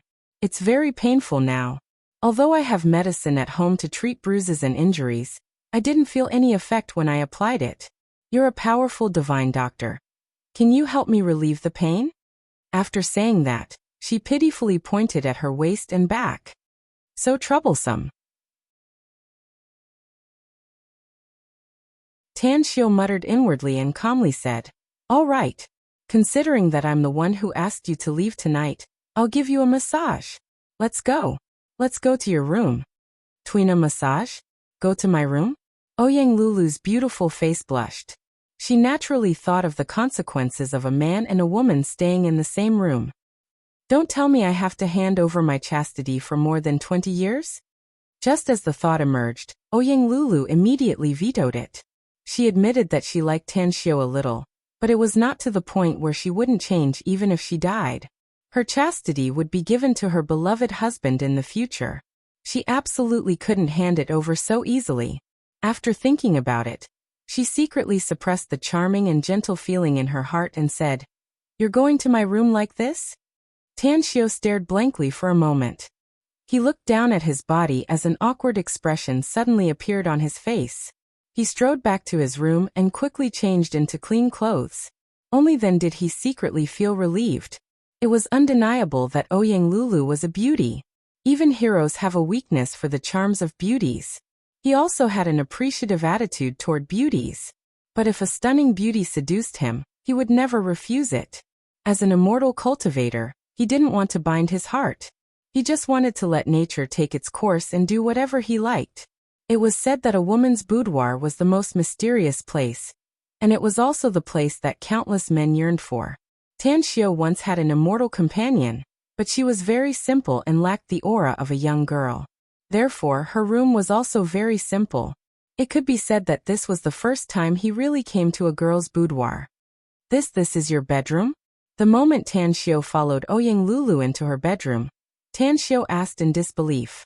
Ouyang Lulu let out a shallow smile and said, "What? Is there a problem?" Tan Xiu forced a smile and shook his head. "No problem. It's just, I never thought that a girl's boudoir would be like this." In the bedroom, aside from the big bed, there were bookshelves all around, and each row of the bookshelves was filled with all kinds of books. With a glance, Tan Xiu estimated that there were at least 20,000 books in this bedroom. Ouyang Lulu snappily rolled her eyes at Tan Xiu. While taking off her coat, she said, "I like reading books. Aside from taking care of my business and occasionally gathering with a few sisters, I spend most of my time reading books. Each of my bedrooms has this kind of layout. Besides, the books here are only some of the ones I've read." "You've read all these books?" Tan Xiu was surprised. "Of course. Otherwise, why would I put so many books here?" Ouyang Lulu said, "I have a habit of putting all the books I've read in my bedroom. Whenever I'm bored and have no other books to read, I'll take them out and flip through them." Tan Xiu was speechless. He had seen a lot of eccentrics, but he had never seen one who liked to read books. "Do you really know Twina massage?" Ouyang Lulu was afraid that Tan Xiu would do something improper to her, and asked again. Tan Xiu said, "It should be called Twina massage, but it's more powerful. Don't worry. I guarantee that after I give you a Twina massage, your skin wounds will be healed and you won't feel any pain anymore. Don't stare blankly and continue to take off your clothes. Leave only your underwear, and take off everything else." Ouyang Lulu's pretty face blushed. She hesitated for a moment before following Tan Xiu's instruction, and took off all her clothes except for her underwear. If it were at the beach, she would dare to play in her bikini. But in her boudoir, taking off her underwear and exposing it in front of a man made her feel uneasy. "Lie on the bed." said Tang Xiu in a commanding manner. Ouyang Lulu's face turned redder, but she still obediently lay on the bed. Tan Xiu looked at Ouyang Lulu's perfect figure and secretly praised her. No matter if it was her figure or her skin, she was definitely one of the best among women. Soon his eyes fell on Ouyang Lulu's back and waist. That bastard doesn't even have tender feelings for the fairer sex. He's quite ruthless. Tan Xiu cursed inwardly. He stood beside Ouyang Lulu and gently pressed his hands on her back. Ouyang Lulu's heart trembled and she almost snorted. Aside from her father's touch when she was a child, her body had never been touched by any other man. She could clearly feel the warmth from Tang Xiu's hand, as though there was an electric current flowing through her body.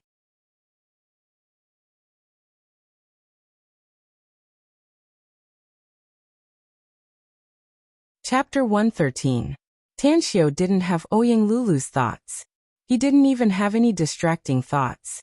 He treated Ouyang Lulu with the mentality of a doctor's heart as a parent. At the beginning, he gently massaged and then slightly exerted force. His technique was peculiar as he constantly massaged the acupoints on Ouyang Lulu's back and waist. Time flew by. Ouyang Lulu gradually felt no pain, and even felt very comfortable. This comfortable feeling made her infatuated. She even had the thought of making Tan Xiu press it down forever. At this moment, the ripples in her heart had completely disappeared, and her face was full of deep enjoyment. Gradually, she felt that her eyelids began to struggle.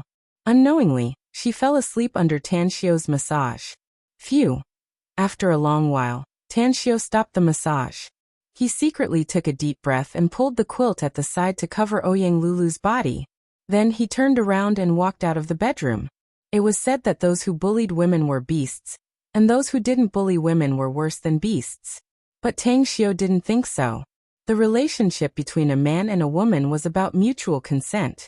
If they didn't have feelings for each other and had intercourse like that, then that would be something worse than a beast would do. The next day, at 10 a.m., Tan Xiu woke up from his sleep. After a simple wash, he went to the hall on the first floor. When he saw the busy housekeeper in the kitchen and Mu Qingping's mother sitting on the sofa, he asked in surprise, "Where's Ouyang Lulu? She hasn't gotten up yet?" Mu Qingping said with a smile, "I haven't seen her since evening and I woke up. Didn't you drive her away yesterday? She shouldn't be here yet."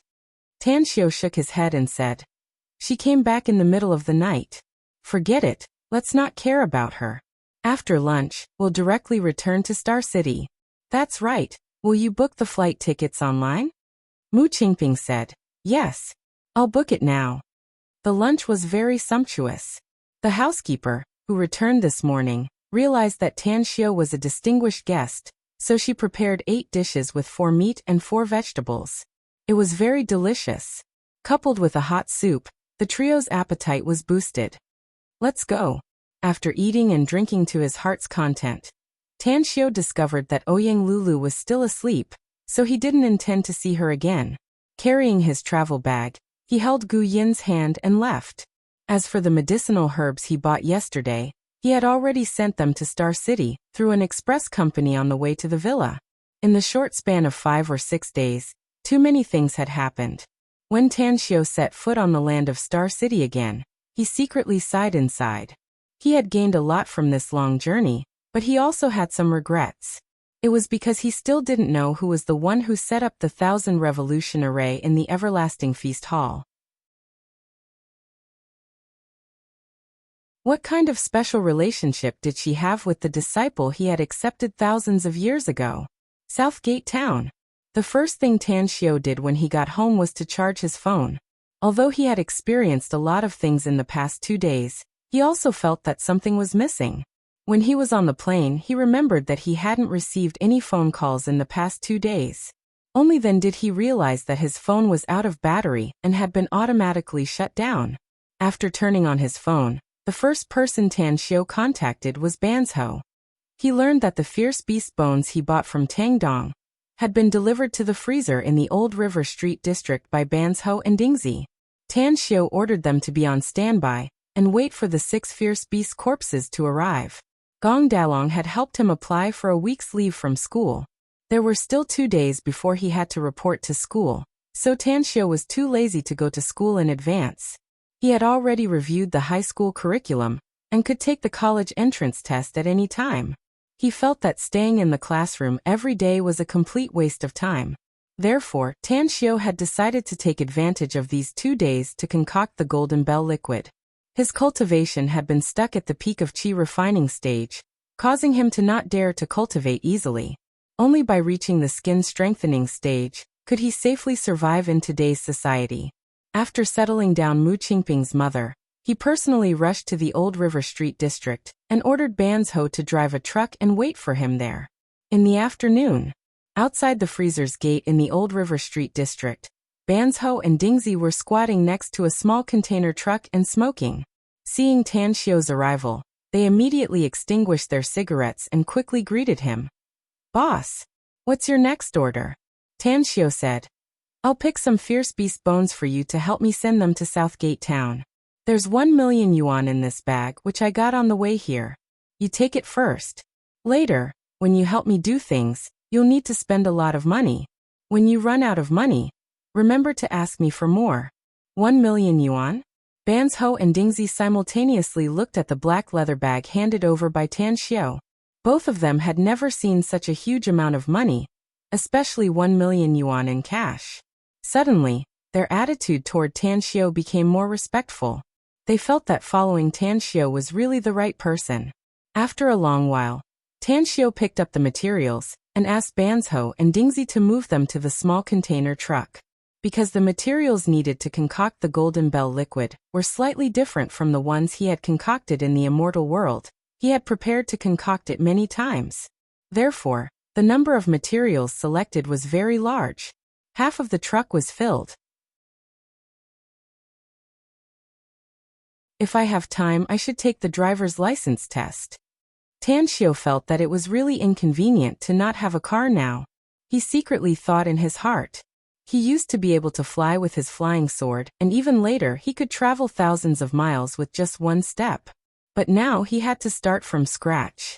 Especially in today's society, it would be really troublesome if he didn't have a means of transportation. On the way back to Southgate Town, Tanshio asked Banzhou about his mother's situation. Knowing that everything was well in the restaurant and the business was booming as always, he felt a bit relieved.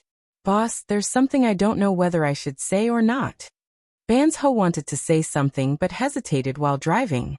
Tanshio asked, "What's the matter?" "Say it." Banzhou said, "Boss, Su Shangwen came to the restaurant yesterday, saying that he wants to borrow money from your mother. Your mother is kind-hearted. She remembered that Su Shangwen had helped you before, so she took out 100,000 yuan to lend him. But he thought that the money was too little. Not only did he not accept the 100,000 yuan, but he also said a lot of unpleasant words." Su Shangwen. Tanshio frowned as a cold light flashed in his eyes. He originally thought that he would learn a lesson from the incident in Star City's medicinal herbs market and never disturb his mother and son again. But he didn't expect that he would come to borrow money and even dare to be arrogant in front of his mother. In Tanshio's heart, Su Shangwen's family was just like flies that he hated. If he could, he really wanted to make his family disappear from this world forever. Blood is thicker than water? In my opinion, blood is thicker than water. That's a big joke. Without feelings, so what if we're related by blood? If he dares to do something excessive again, I don't mind kicking his whole family out of Star City, or even out of the country. Tanshio turned his head and looked out the window as he silently thought. Star City, Purple Gold Garden Upscale Residential District. Su Shangwen was sitting in his study with a gloomy expression. The laptop in front of him was turned on, and the screen displayed the interface of his account balance. He had heard the saying, "Monkeys scatter when the tree falls, and everyone pushes the wall when it's down." But now he had personally experienced it. Ever since Chun Jizhong took action against his Shangwen real estate, the company's business had become difficult and was almost on the verge of bankruptcy. Later on, although Chun Jizhong spared him, his company's business was getting worse day by day.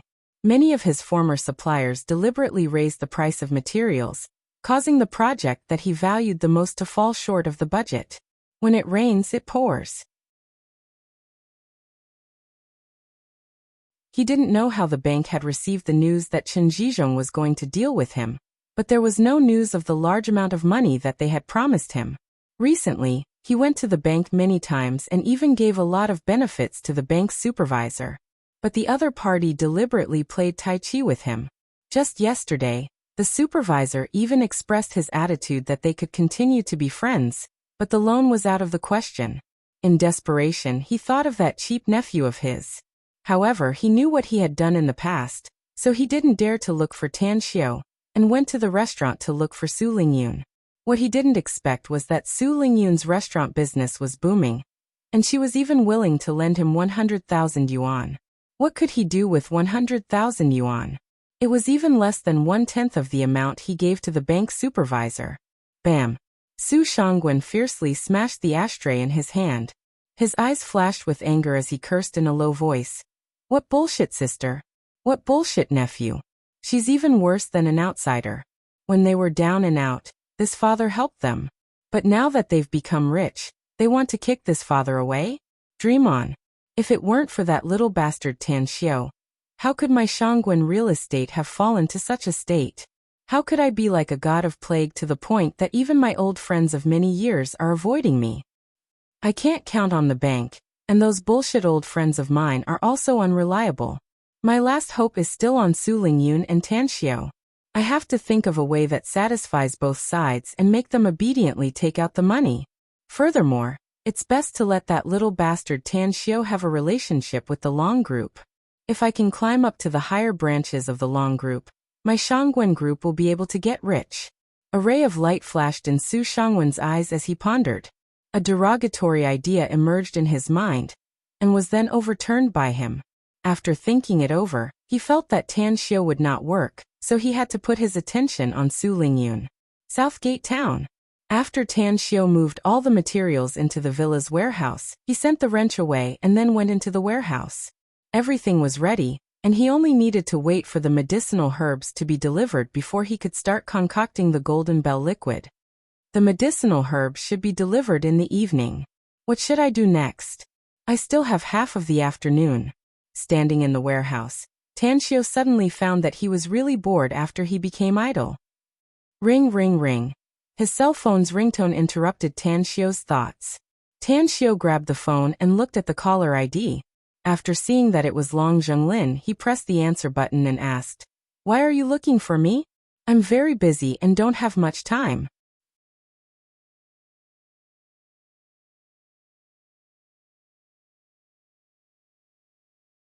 Chapter 114.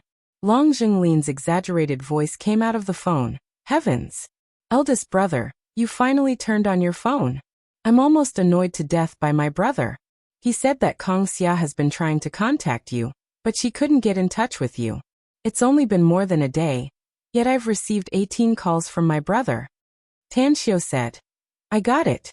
I'll contact Kong Xia. Tell your brother about it. Long Zhenglin called out. Eldest brother, have you returned to Star City? How's the preparation for our big plan to make a fortune? Big plan to make a fortune? Tan Xiao stared blankly for a moment. Then he remembered that before he went to Jingmen Island, Long Zhenglin had looked for him and talked about the mass production of things to treat men's endurance. After pondering for a moment, he slowly said, I've returned to Star City and just returned to Southgate Town. I'll tell you the answer tonight. Long Zhenglin said with a smile. Then I'll wait for the good news. All right. Are you bored? Do you want me to accompany you? Although you're not a beauty, you're very attractive to me since I can make a fortune with you. Get lost. Tan Xiao cursed with a smile and directly hung up the phone. After finding Kong Xia's cell number, Tan Xiao dialed her number. Just as the call was connected, Kong Xia's voice came out of the phone. Eldest brother, you're really elusive. I've called you dozens of times since yesterday, but your phone was always turned off. I've arrived at Star City. Where are you now? I want to see you immediately. Eldest brother? A smile appeared on the corner of Tan Xiao's mouth. He was very satisfied with the way Kong Xia addressed him. Through this change of address, he knew that Kong Xia had promised to work for him. Come to Southgate Town. I'll wait for you at home. I'll text the specific address and send it to your phone. All right. Kong Xiao's call came about half an hour later. To Tan Xiao's surprise, Kong Xiao was actually stopped by the villa complex's security guards outside the gate. After communicating with the security captain on the phone, Kong Xiao was allowed to enter the villa complex. Eldest brother, it's really not easy to see you. Kong Xiao was wearing a business suit and gold-rimmed glasses, looking energetic and capable. After seeing Tan Xiao, a bitter smile appeared on her beautiful face. Tan Xiao invited her to sit down on the sofa and said, "Has the test been done? Are there any problems with the 2 prescriptions I gave you?" Kong Xiao nodded and said, "The test has been carried out. There are indeed no substances harmful to the body. In addition, I have already registered the company and am about to set up the company structure. Because I couldn't get in touch with you, I named the company without your permission." Tan Xiao asked, "What's his name?" "The Magnificent Tang Corporation," answered Kong Xiao. Tan Xiao recited the name several times in his heart and said with satisfaction, "It's a very good name. It suits my taste. I've told you before that you'll be in charge of setting up the company and managing it in the future. Only tell me if you can't solve it, and I'll think of a solution." "Okay." Kong Xiao made a gesture and said again, "This is the original copy of the registered company's information. I've left a backup. The legal representative of the company is you." Tan Xiao took it and casually glanced at it a few times. Then he put it on the tea table in front of him and said, "I think our company only has 2 products. It's too monotonous.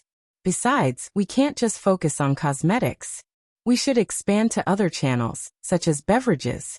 Kong Xiao interrupted Tan Xiao and said seriously, "Boss, our company has just been established and there are many things we haven't done yet. For example, the product packaging, logo design, factory construction, production line equipment, and so on. Also, our initial funds are too little. The money you gave me is far from enough. I think it's too early to expand new product channels at this time." Tan Xiao took out his mobile phone and transferred 80 million yuan to Kong Xiao through online transfer. Then he said, "I don't have much money now. Use this money first and contact me when you don't have enough money. As for what you said, we'll do it according to our financial situation." Kong Xiao was surprised and said, "Didn't you have no money 5 or 6 days ago?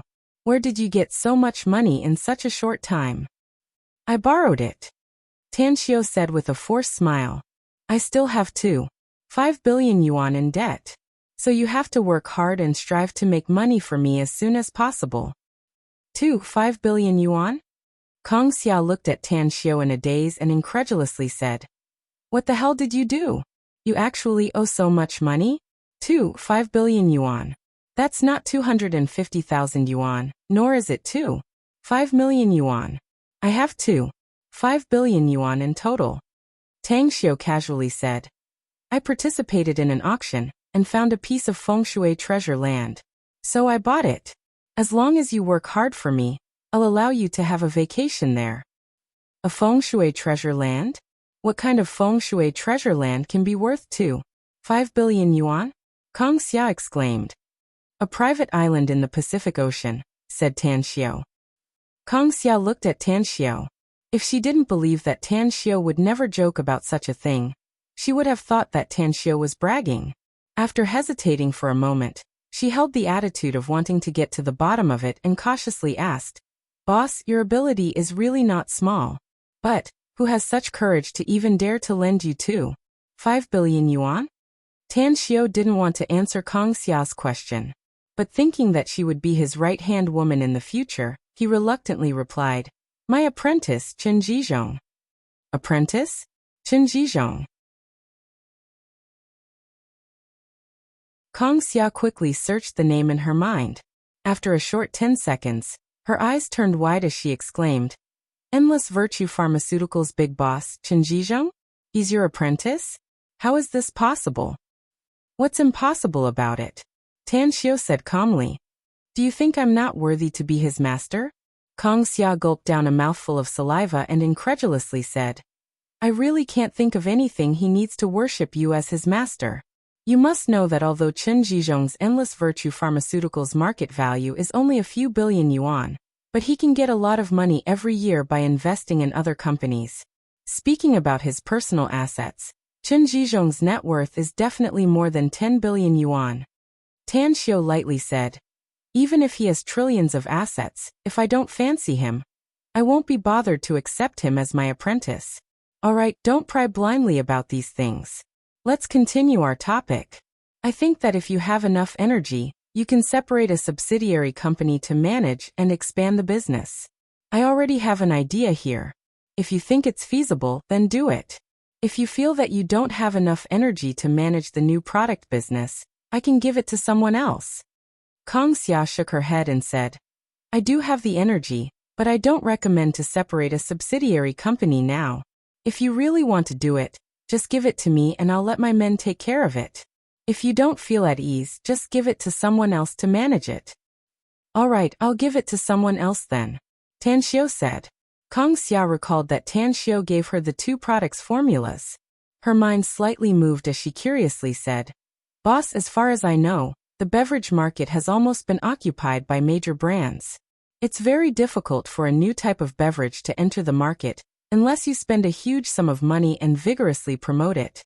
Only then can it become big and strong. Of course, the premise is that the taste must be good and unique. Tan Xiu calmly listened to Kong Xia's words, accepting a lot of knowledge that he had never learned before. After Kong Xia finished speaking, he nodded and said, You're very good. You do know more about business than me. As a matter of fact, the beverage I want to manage has only one special characteristic, and that is, it can boost one's yang energy. What? Kong Xia was dumbfounded as a strange expression appeared on her face. Tan Xiu said, It's better to say that it's a medicine rather than a beverage. Its effect is to nourish the yin and nourish the kidney, which is very good for health. Furthermore, its special characteristic is that it can make a man last longer in bed and make a woman's spirit better. It can also greatly improve the body's metabolic function. Huff. Kong Xia suddenly got up from the sofa. Her beautiful eyes stared at Tan Xiu as she hurriedly asked, Is what you said true? It really has these effects. And it has no side effects on the human body? No side effects, Tan Xiu said with a smile. What I said is the truth. Kong Xia's breathing became more and more rapid as she said, I was wrong, boss. I take back what I just said. I'm determined to do this product. I even believe that once this product hits the market, it will definitely cause a huge sensation. Its prospects aren't any worse than the two products you gave me before. Are you sure? Tan Xiu asked. I'm sure, said Kong Xia with a resolute and decisive tone. Tan Xiu snapped his fingers and said, You should prepare to set up the company first. I haven't thoroughly researched this product yet. Give me a few days and I'll give you a sample of the product. You can give it a try if you want. Kong Xia's mouth twitched a few times. If the effect was really like what Tan Xiu said, she would definitely use it. However, she still felt a bit awkward inside. After all, one of the special characteristics Tan Xiu just mentioned was that it could boost one's sexual vigor. Kong Xia's expression was a bit complicated. She deeply looked at Tan Xiu and couldn't help but sigh. Boss, I really don't know how your brain works. Why are you able to grasp so much strange knowledge and make perfect use of it? Any one of the three products you just mentioned will create amazing wealth if it falls into the hands of other businessmen. Tan Xiu let out a faint smile and said, I know some knowledge about medicinal herbs. I usually like to do random research when I have nothing to do, so I came up with some things. Kong Xia nodded and said, I've sent the samples of the two products you gave me for testing. The test results indicated that they have very strong characteristics of traditional Chinese medicine. In fact, I have a suggestion that I think you can consider, boss. What suggestion? Tan Xiu was surprised. Tell me about it. I'll take it if it's good.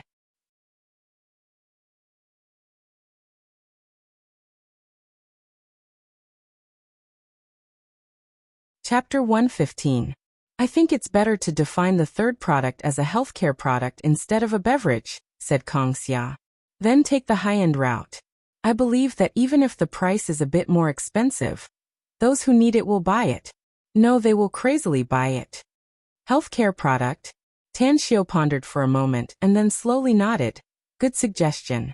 Then we'll do as you said. Define it as a healthcare product and you decide the price. I'll only tell you the approximate cost when the time comes. Kongxia nodded. Just as she was about to say something, Guyin ran down from the stairs on the second floor with a cheerful laugh and directly threw herself into Tan Xiao's arms. Master, is there a guest? Gu Yin's voice was very pleasant to listen to, like the sound of a light bell. Tan Xiao liked his new apprentice very much.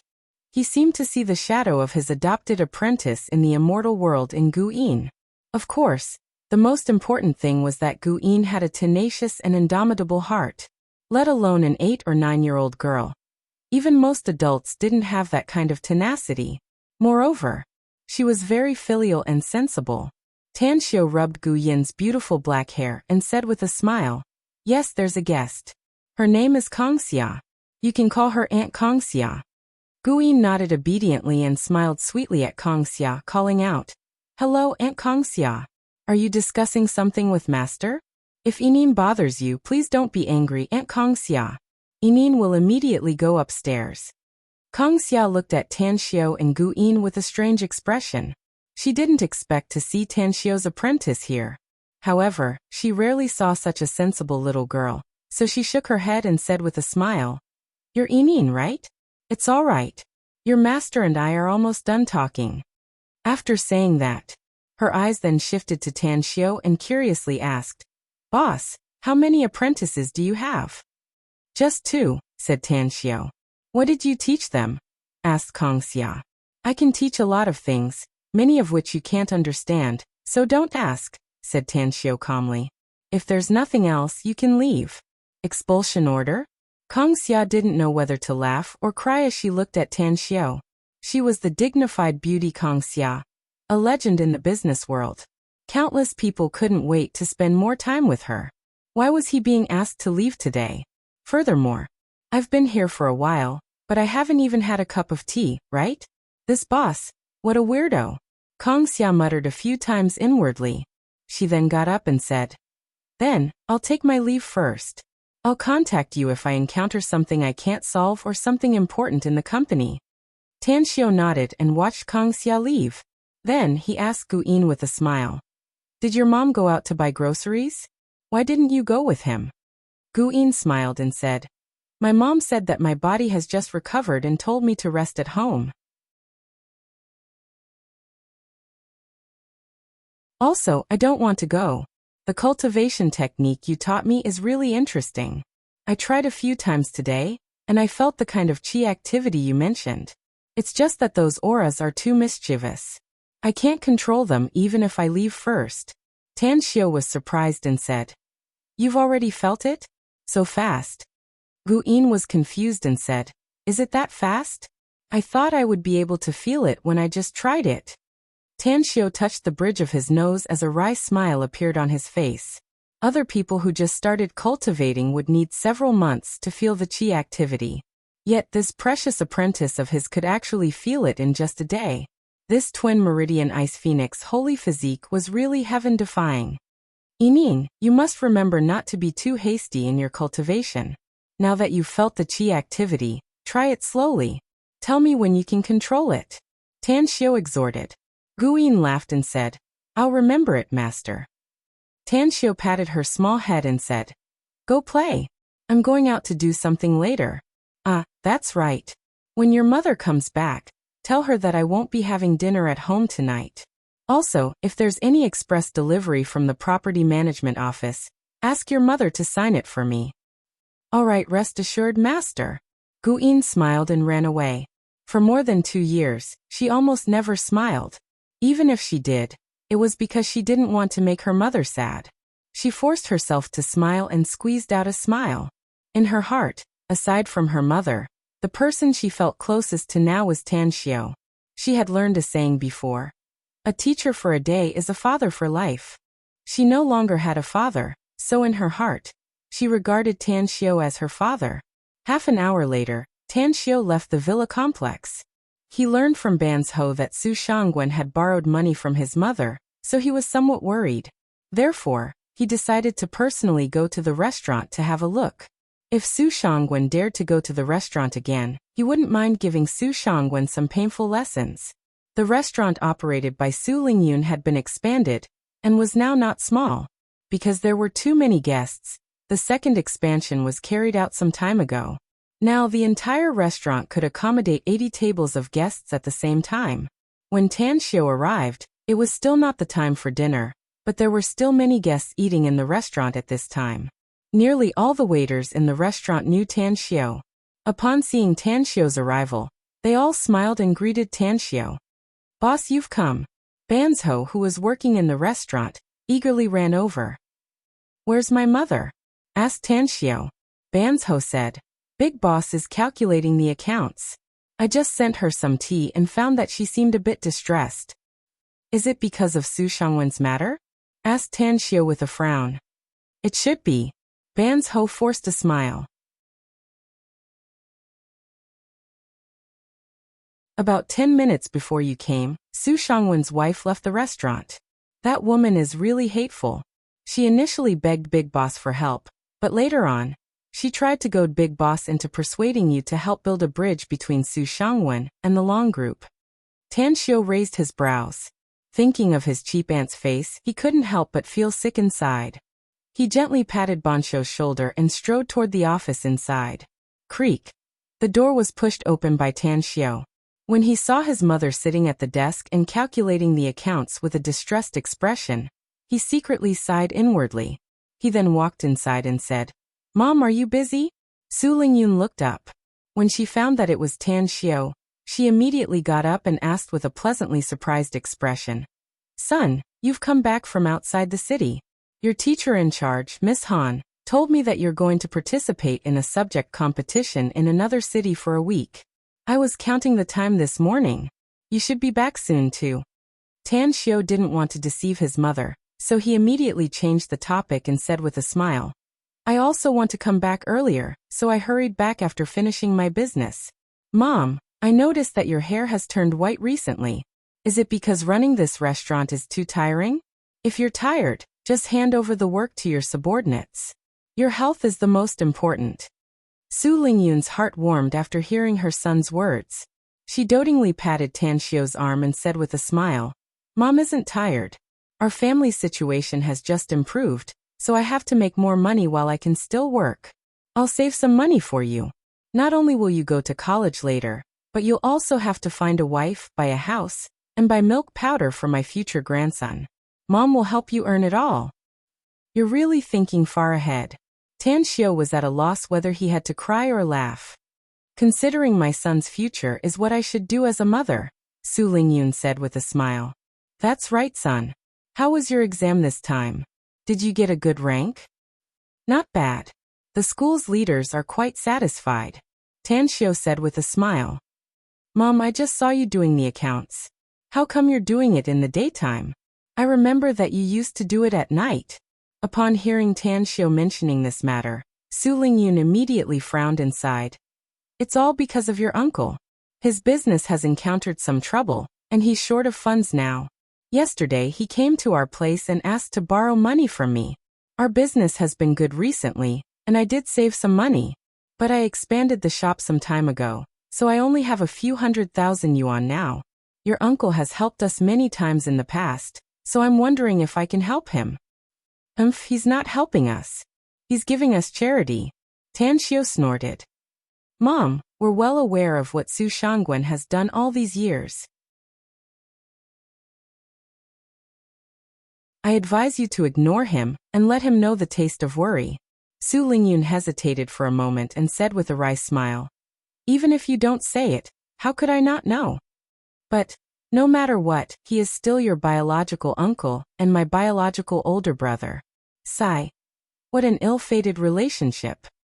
Mom, if some people don't learn a lesson, I'm afraid they'll never repent," Tan Xiu said. "Besides, our ability is limited now. Even if we want to help him, we're powerless. I think it's better if you don't take out this money. Otherwise, he'll definitely think that you're giving him charity. Not only will he not appreciate it, but he'll also think that you're heartless." Su Lingyun looked at Tan Xiu in a daze. She didn't expect that her son could see it so thoroughly. She did give 100,000 yuan to Su Shangwen yesterday, but Su Shangwen despised her. Not only did he not appreciate it, but he also cursed her. Now that she thought about it, she felt wronged. Could it be? I really shouldn't help Su Shangwen. But if I don't help him, how can he get through this difficult time? Looking at his mother's appearance, Tan Xiu knew that he had persuaded her, so he persisted and said, "Mom, our family's assets are not enough to fill the gap between Su Shangwen's teeth. It's like trying to put out a burning cart of firewood with a cup of water. He's been running his business for so many years.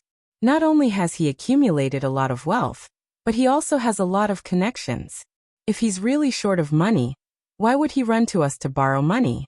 He's very clear about our family's situation. I think he wants to borrow money to humiliate you. If he's short of money, he would have borrowed it from his friends." Su Lingyun opened her mouth, but she didn't know what to say. You're tuning in to the Li Mei's Wuxia Whispers YouTube channel. We're so grateful for your support, and don't forget to subscribe to join us on this incredible journey through captivating stories. Your generosity through donations truly makes a world of difference, as it's the primary source of revenue that allows me to expand and enhance this channel for you. Thank you from the bottom of my heart for being a part of this adventure.